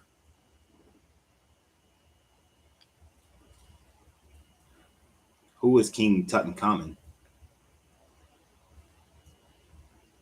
You talking about Akhenaten's son? He was a pharaoh. If that's he was a pharaoh of Egypt. He fought against the Akhten and moved people. Akhenaten had brought people back into the worship of one god, the Akhten, one deity, and then that was symbolized by the sun. Akhenaten wasn't saying worship the sun. It was symbolized by the sun. He was trying to take people back to the understanding of the Ogdode. But when Tutankhamun came into office, we got flies in here. When Tutankhamun came into office, after Akhenaten was disposed of, he took the people back to worshiping all the deities, your Osiris and Isis and Heru and all of them, and literally fought a sea battle on the Red Sea against Rameses, who was one of the last leaders following the Akhten. And Ramos lost, but escaped out into the Sinai Peninsula. And it's possible that those followers of the Akhten became the original Hebrews as they settled in the mountains of what modern day Israel. And then when the Iron Age, the Bronze Age collapse happened, and the sea people moved into that land of Canaan, and they merged together with these worshipers of the Akhten. And mind you, a few hundred years had passed, so the teachings of the Akhten had got wrapped up with the teaching of El and the teachings of El and Yahweh. This is why they still had child sacrifice. They still had Asherah as Yahweh's wife, because they still gave him the husband-wife deity. It wasn't until Hezekiah around 500 that they took away the Asherah and child sacrifice and the pig taboos and all these sorts of things, because Leviticus wasn't written until then. But then Leviticus themes were added to the Genesis and Exodus stories. And hell, Exodus and Leviticus wasn't written until, Exodus and Genesis wasn't written until then either. The only thing they really had was the book of Job. Job was like the first book.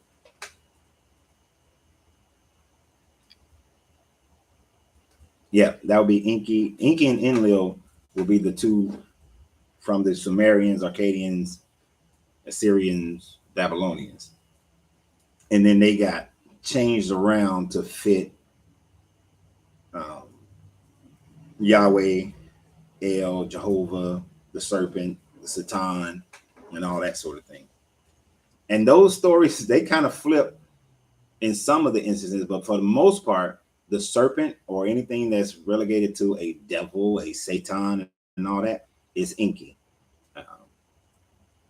And the El El Yahweh, that becomes Enlil. Jehovah fluctuates. Sometimes it's Enlil, sometimes it's Enki. No. But anytime it's a storm deity or a destructive force, that's Enlil. Anytime it's somewhat trying to be helpful to man, it's Enki. But Enki ain't always helpful to man. Sometimes Enki is a selfish little bastard himself. So, I know there's a guy that comes on. He's gonna come on to Facebook. YouTube when he watch this later, and he's gonna be all hell praise to Lord Enki. Hold on for a second.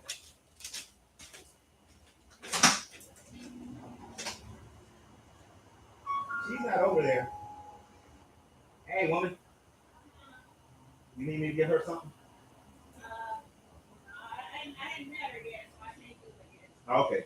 Because I usually take her stuff when she is. But when she get here, I'll let her know you came by. You tell her to leave a note on the door, let her know that to drop your stuff over here.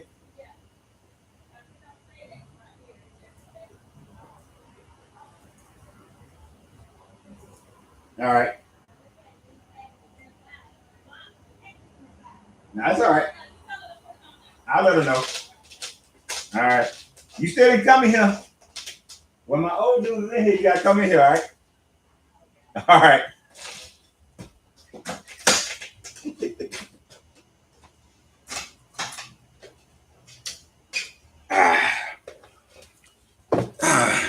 Got to be good business neighbors to each other.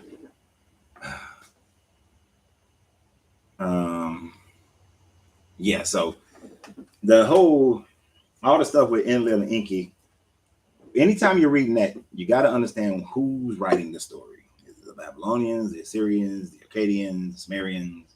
Who's writing the story? That's where you're going to get your differences. So,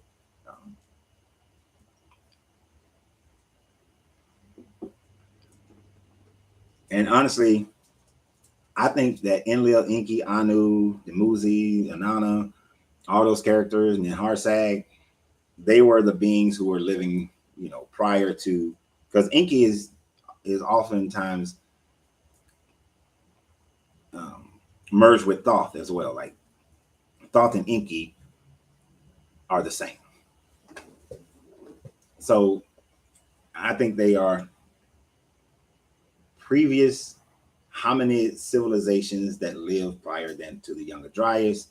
They existed on the earth and had way more understanding of alchemy and technology than we do today.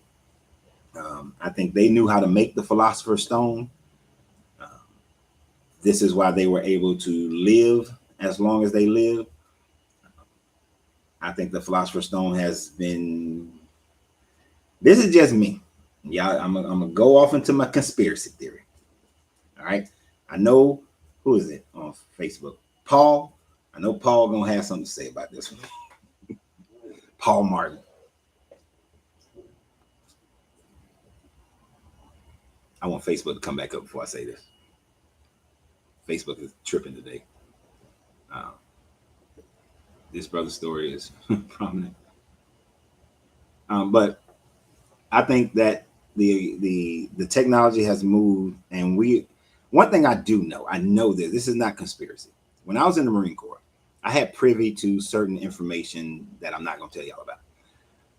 But what I can tell you is that the military industrial complex is, if not 30, it's not 30, 40 years ahead of time, ahead of current day. It's like 100 years ahead of current day technology. You got to think about it. The military was using the internet as early as, from what I can tell, when I was there. The military was using the intranet. It was the intranet, of course, at that time frame. But we was using that when I walked in the door in the military. We was already using the intranet, and according to the old heads, it had already been around for like 30 years, 30, 40 years. So from the 60s, 50s, and 60s, the military already had the internet. We didn't get the internet as a public thing until what, 95, 97, between 95 and 97. is when we got the internet. So the military had it for like 50, 60 years. I've seen other things, weaponry, medicine, things like that, that the military has had long time before, way ahead of current day. So I wouldn't be surprised if they already have the med beds. Have y'all seen the movie Elysium? Those med beds, I'm telling you, they are already in existence. It would devastate the medical industry if the med beds came out. The pharmaceutical industry would freaking die. It would be gone if the med beds came out. But the Philosopher's Stone has now become the med beds, right? I'm just saying. I noticed a lot of two brother stories: Osiris, Seth, Cain, Abel, Anubis, Beta, Enki, Enlil. It is the same story over and over and over and over and over again. The same you have the same story. You got the two brothers story all the time. You got the father son story all the time. You got the mother, father, and son story all the time. It is a repetitive thing. It's like anything else in literature or what we have in movies and drama. Solomon said there's nothing new under the sun, right? They're just retelling of the same stories because it's what people lived. It's what people lived. Hell, I lived it. Don't get me wrong. I love my brother.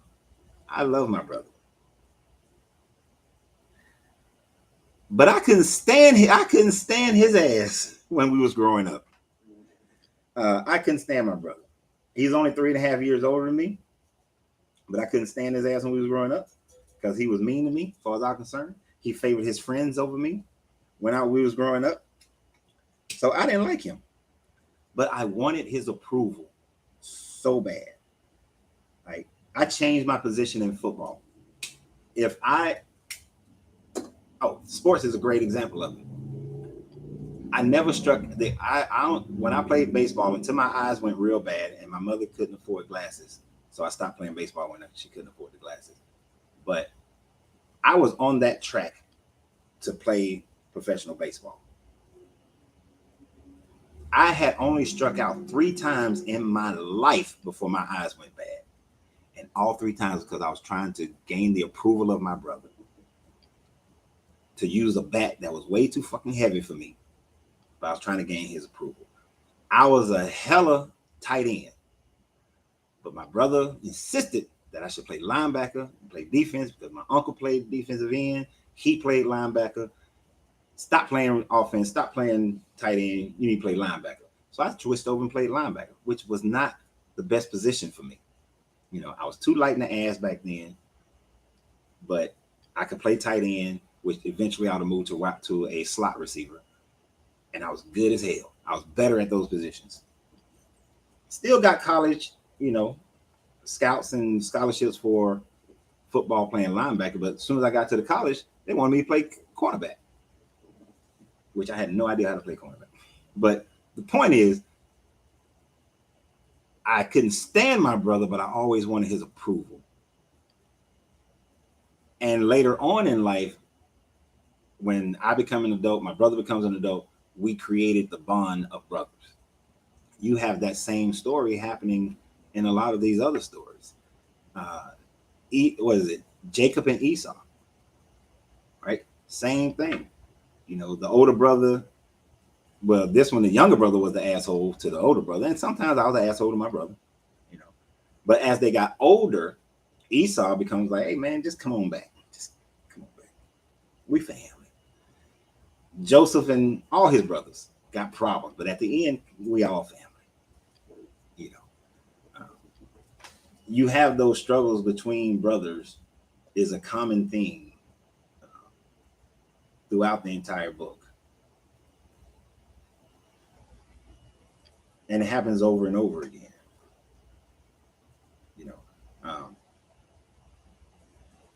I used to get favoritism from people at the baseball field. My brother would use that favoritism. But you're right, Uranus and Neptune. Those are two brothers in the Greek. No, that's the Roman. But Greek and Roman stuff be so mixed together. Who else? I think Zeus. Was it Zeus and his brothers fought against their father, the Titans. And what Zeus and Hades are brothers, but they're, one's up, one's in the sky, the other one's under the earth.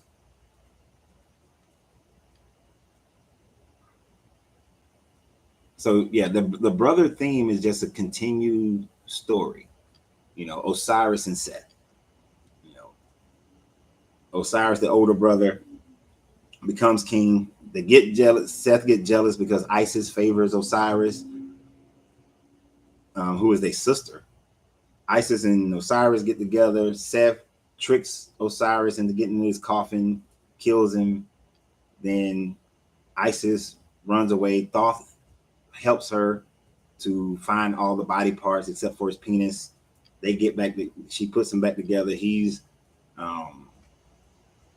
resurrected. The goddess starts with an M. I forgot her name. She's like the Holy Spirit. She impregnates Isis with, from Osiris' seed. And they have the son of God, who is Horus. Anubis was originally the ruler of the underworld, but then Osiris becomes the ruler of the underworld.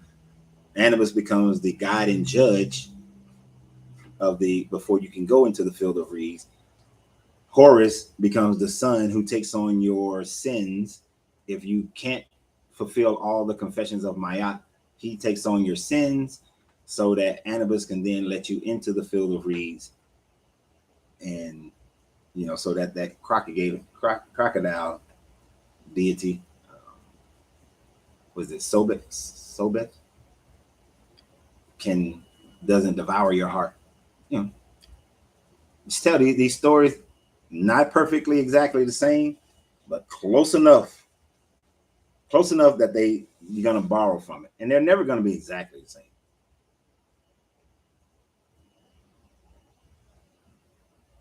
But yeah, these stories have always been around. And they're going to continue to tell them. They'll continue to tell them. The stories will still be the same. It will be much more difficult to create these same type of mythological stories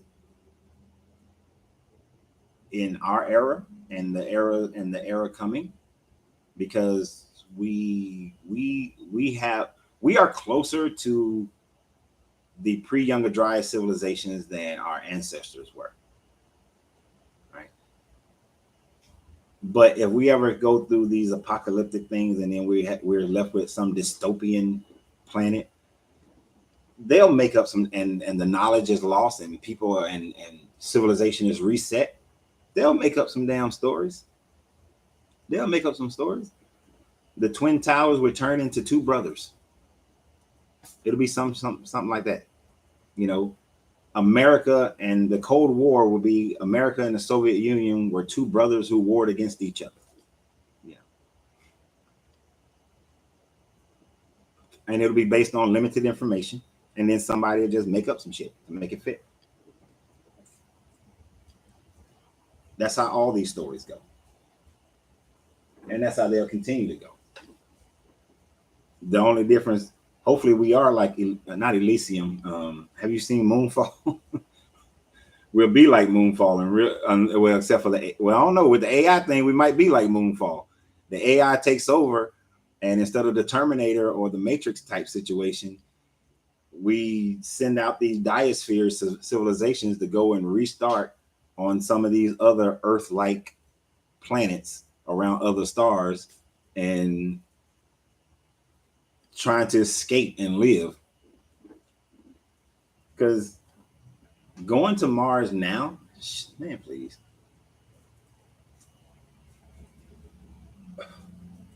I'm sure interstellar travel is far beyond what they tell us interstellar travel is.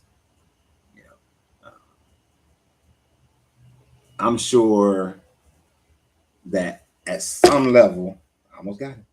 at some level, they have figured out how to use a singularity to travel great distances in a short period of time. The disclosure by Dr. Stephen Greer. Okay. I'll check that out. But I'm sure they, in some level of interstellar travel or dimensional portals or something like that to traverse great distances has already been not only discovered, but put into use. But you can't tell. There are certain things you just can't tell people. You just can't tell them. If they told the civilization today certain things, it would wreck economies. It would create even more anxiety and fear than they already got most people living in. As I said before, the first time I got to this one unit that I was part of, and the first time I saw a threat matrix, I was like, God damn, I don't even want to go outside. This much stuff is possibly going on or could possibly happen. Y'all think y'all was in the house for COVID? If y'all saw that damn threat matrix, and I'm talking about not the one that the president gets. By the time he gets it, it's whittled down to like 30, 40, 50 possibilities. But it starts out hundreds of possibilities.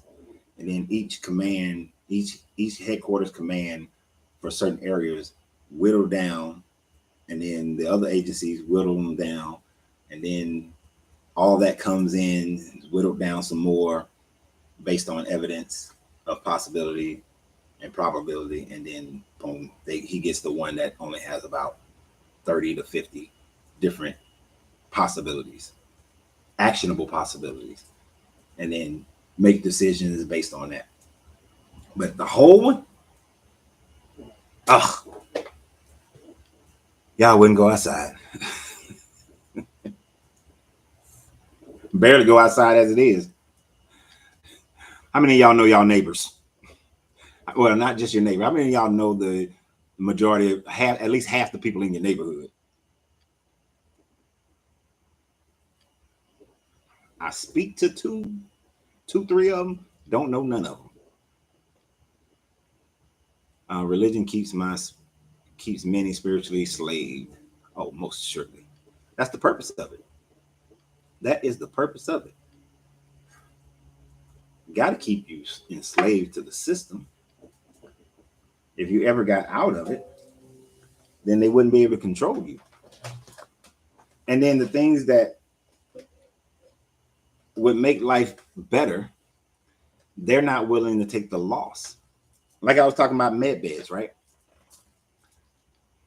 First problem, if they allow people to use med beds, that means life expectancy will increase to about 200-300. So you would live to be 200-300 years old. That's the first thing, barring accidents and things of that nature, murders and things like that. The population would go bananas.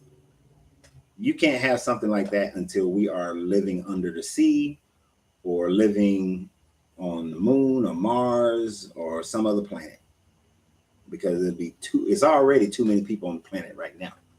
And I know that sounds Bill Gates-ish and all that, but if you look at how we are consuming the natural resources, there's too much consumption. Now, if we changed our consumption, that would make then we're not overpopulated. But it's because of our consumption that we are overpopulated for sustained life on this planet. So really, the only two options is depopulation or change our consumption. Which one you think that people will go for? Right? Y'all know people are not going to change their consumption in mass. You're not. You're not going to go to become a vegetarian. You're not going to become a vegetarian, which we all should become vegetarians, because that is the only way we can balance out our existence on this planet at the number of people that we have. We have we have too many domesticated animals. We are deforesting the planet to the point of damaging it. We're really messing up the ocean for our fish consumption. So no flesh. Y'all ain't gonna do it. Y'all not gonna do it. The people on this planet are not gonna do that. So the only other option is, well, there's two. Well, I shouldn't say two. There's three options. The only other options after that is colonizing a planet like Mars. Can't colonize Venus, it's too damn hot. But colonizing Mars or the moon or depopulation. Y'all don't want depopulation. And I don't think they're ready. They're not willing to release the technology to colonize another planet, which is why they're doing depopulation. They're doing it. They're doing it right now. So, because for me, that's what COVID was. COVID was a process, it was a small culling of the population. It's just a small. The next one is going to be bigger. I don't know any of them. I have been in the same apartment complex 20 years, and I'm better off. You've been 20 years in the same place and don't know none of the people. That's a shame. But hey, I understand. Right. But they want to, and when I say us, I mean people, period. People, period. Let me tell you, I'm gonna go ahead and clue y'all in. I did a video 9 years ago where I told people of what's coming. And it's not prophecy, it's just looking at how things are and how the mindset of governments are and understanding that and how they function. So it's not a prophecy, but my shit's becoming true. I remember telling, like, I told my grandmother got so mad at me because I had an uncle who had HIV. And I told my grandmother, she was like praying for a cure. I said, Grandma, they're never going to cure it. I said, they will make it where you can live with it and have the same life time frame as anybody else. And then you'll be able to have babies and the whole deal. I said, so they'll make it where you can live with it. You can have a somewhat healthy life with it. And she got so mad at me, and I understand why, because she's looking at her son perishing because of this disease. I get it. I understand the pain. This was in the 80s, late 80s. I get it. Late 80s, early 90s. I understood her pain. I was just kind of, I hadn't learned tact yet. So I told my grandmother that, and I told other people that. I told people that there will be a plague that will hit, and it's going to be a test plague. I was saying this like 8-9 years ago. It's going to be a test plague, but it's only going to attack certain people. Of course, everybody who was listening to that one was saying that, oh yeah, they're going to attack black people. They're going to attack black people. They're going to attack black people. No, it wasn't about attacking black people. It was attacking people with a pre-existing condition. That pre-existing condition happened to be something of the respiratory system, right? That's what it was. The majority of people that COVID affected to the point of death was people with pre-existing respiratory conditions. The next one, COVID-20 or COVID-21, you got two groups that you can call people with cancer or people with heart and blood conditions. So diabetes and heart condition and hypertension. Those are one of those three groups is your next victim of COVID-20 or COVID-21. Cancer or hypertension or diabetes. That's your next one. Right? They're not going to hit the people who took the booster shots. That will be too many people at one time, and then that will make y'all too afraid to take whatever the government gives you. Right? So they're not going to hit you because you had the booster shot, or you took the shot. I doubt if it'll be kidneys, because the next one got to hit harder. then COVID hit. You got more people with cancer or more people with hypertension or diabetes. Um, but it's easier to explain away. Oh, it's speeding up how cancer metastasizes, or it's, causing people with heart condition to have heart attacks and strokes, or people with diabetes um, to die. I forgot how you die with diabetes. I forgot what the situation is. That could kill you from diabetes. Yeah, it's gonna be harder than COVID-19. That's why I give it a number 19. It's gonna be COVID-20. Timeline within the next 20 years. In the next 20 years, they got to get you got to get used to your current level of lifestyle now before they hit you with another one. And they need a lot of us who are in our 50s, our 40s, 50s, and 60s to get older so they can get rid of the older population. You get rid of the older population as well. You want to get rid of a lot of them. You got to keep the younger ones because that's your workforce. So you wanted to hit the older ones because COVID didn't really mess with the kids too much. It's middle age and older. These are the people you got to get rid of because we've already worked. We've worked them. We worked them jokers, and we don't want to pay them their retirements. We've worked them. We don't want to pay them their insurance. We worked them. We got to get the regular. We got to keep the young ones and get rid of the older ones. The older ones are more than likely to have even though these kids got some serious diabetes. That's why diabetes is on the back end. But your older ones are going to have the hypertension and cancer more so than the younger ones. But you got to hit some of them. So I give it about 20 years, maybe 15 at the earliest. They're gonna hit you. They're gonna hit it up. They're gonna hit it up. And then you'll drop the population. You know what? COVID dropped the population by like only 1 million or something. That was a test. That was a test. Like what?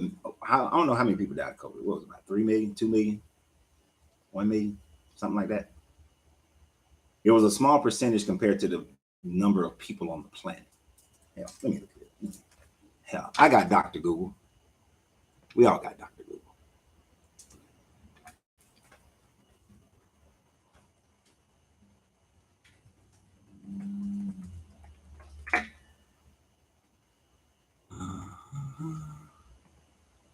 How many people? Oh, my bad. Almost 7 million. Wait a minute. Hold on. That might not be. Let me open this thing up and see what it actually says.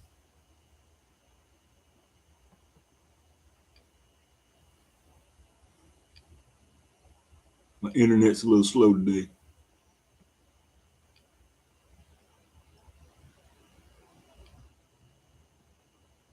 Oh no, yeah. 7 million deaths. There have been 767 million confirmed cases and 6.7 million deaths for COVID.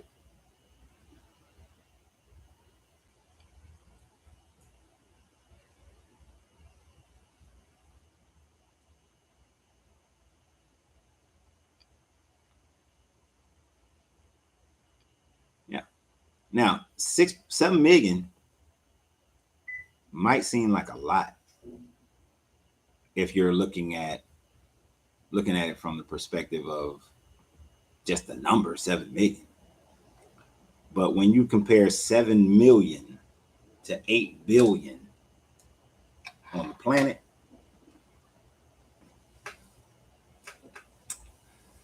nothing again, not trying to, what's the word I'm looking for? Not trying to minimize those people who passed away or the families and that sort of thing, but it's a drop in the bucket. It's a spit in the ocean. That's not even 1% of the people.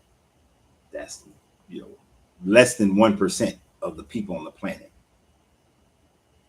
If you guys are familiar with Georgia Guidestones, I don't know if you guys are familiar with the Georgia Guidestones, but the Georgia Guidestones, part of the thing that and this is one reason why I think they took it down, is because it gave instructions that the population need to be culled down to 500 million people in order to save the planet.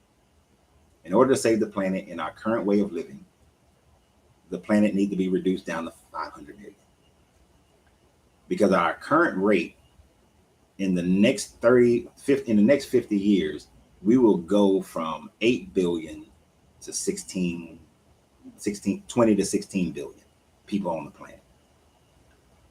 The way we eat, the way we travel, this planet can't contain 20 billion people like that. It just can't. There won't be enough.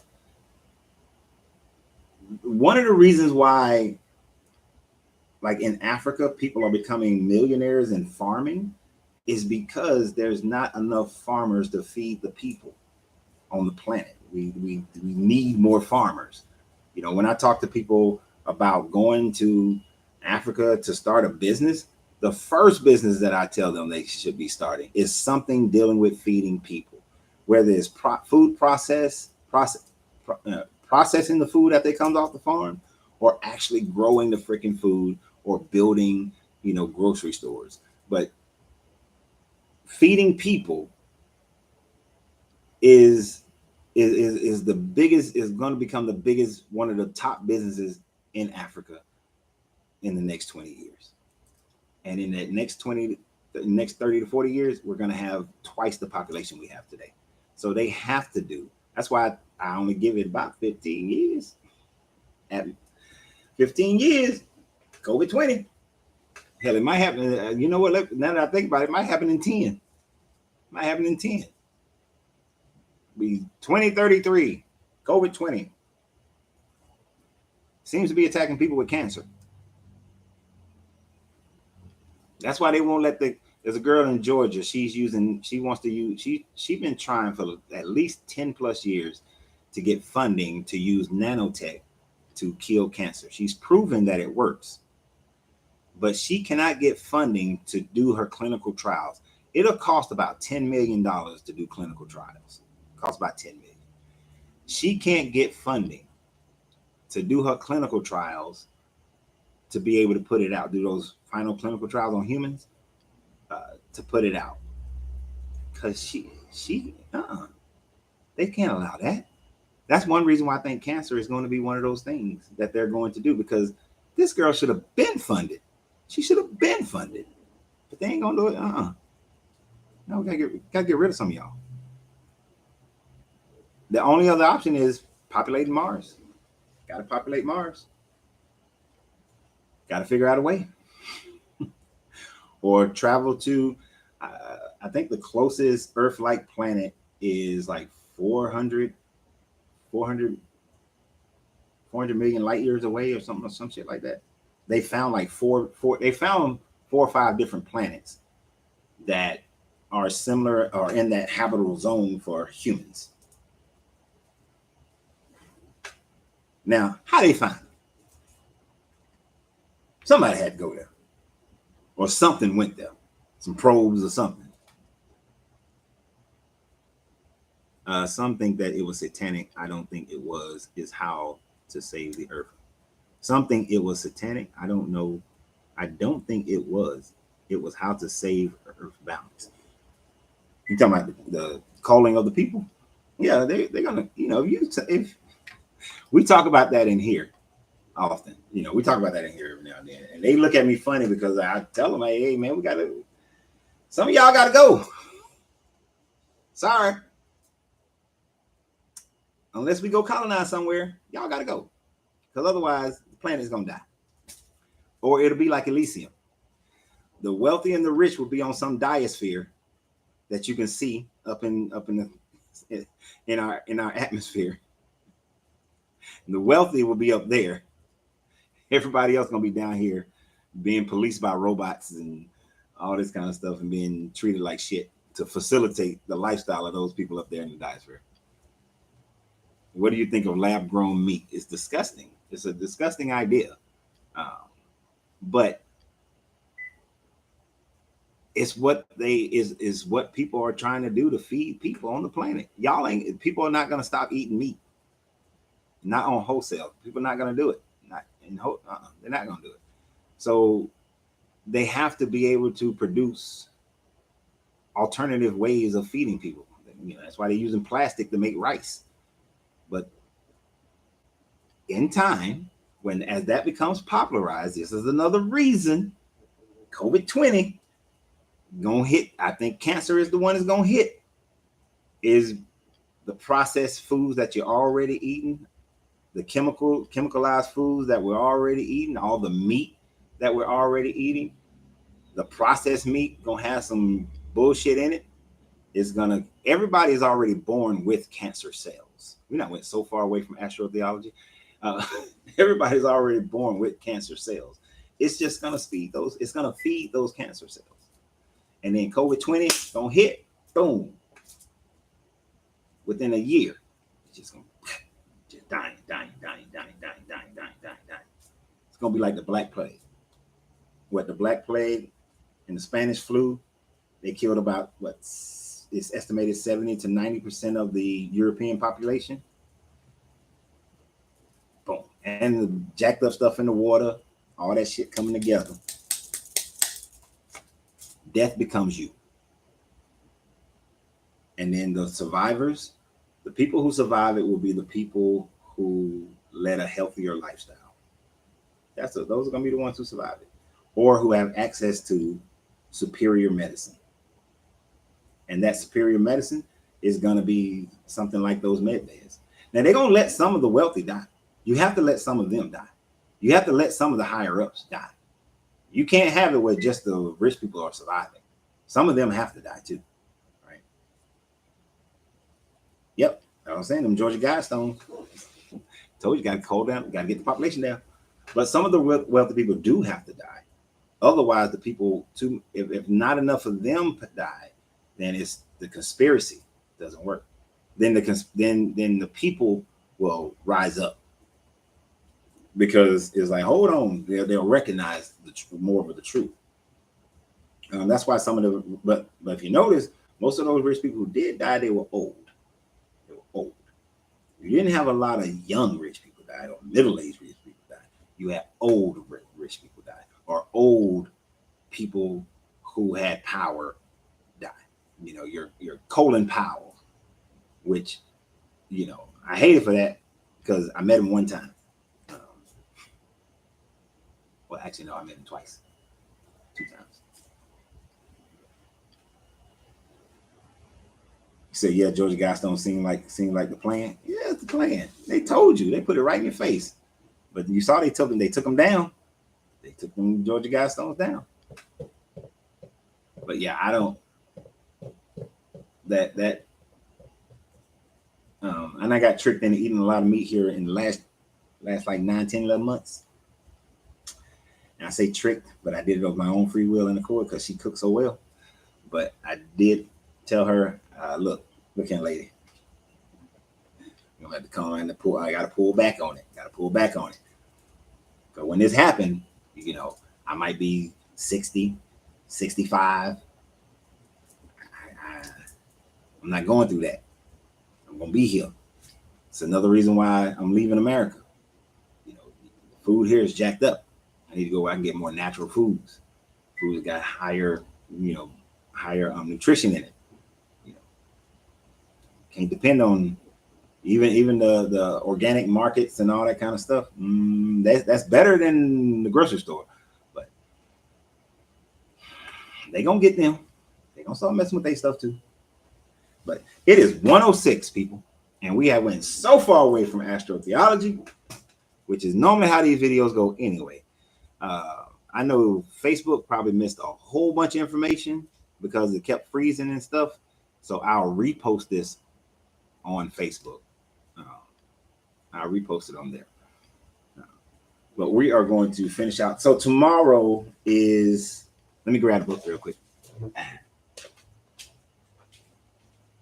Tomorrow is Thursday.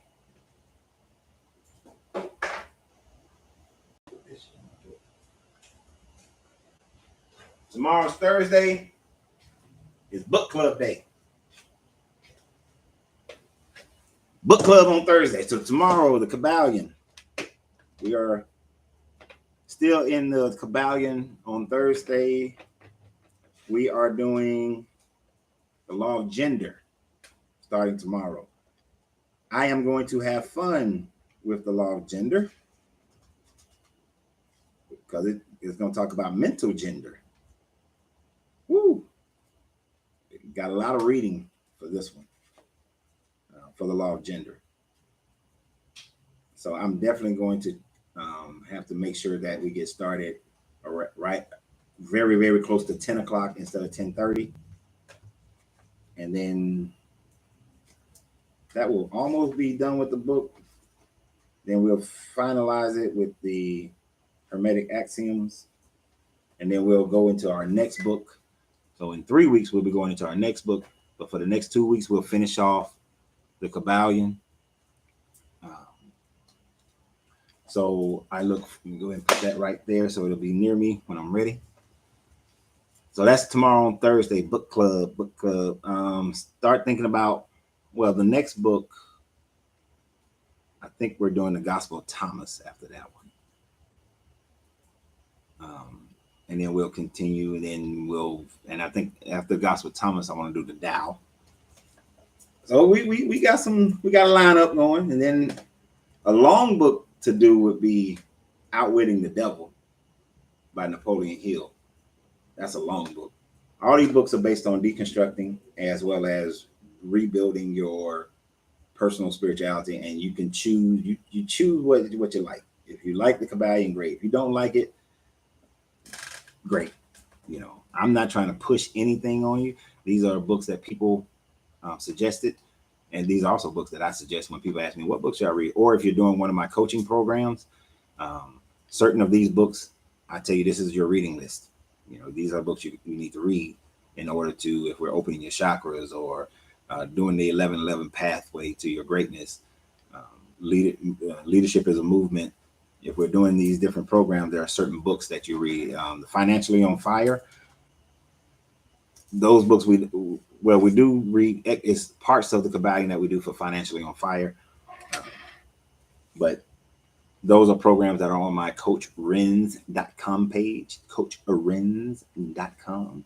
I am thinking about doing a Financially on Fire webinar, because in order for us to, look, we can't facilitate these things in our lives and grow spiritually if we are financially broke.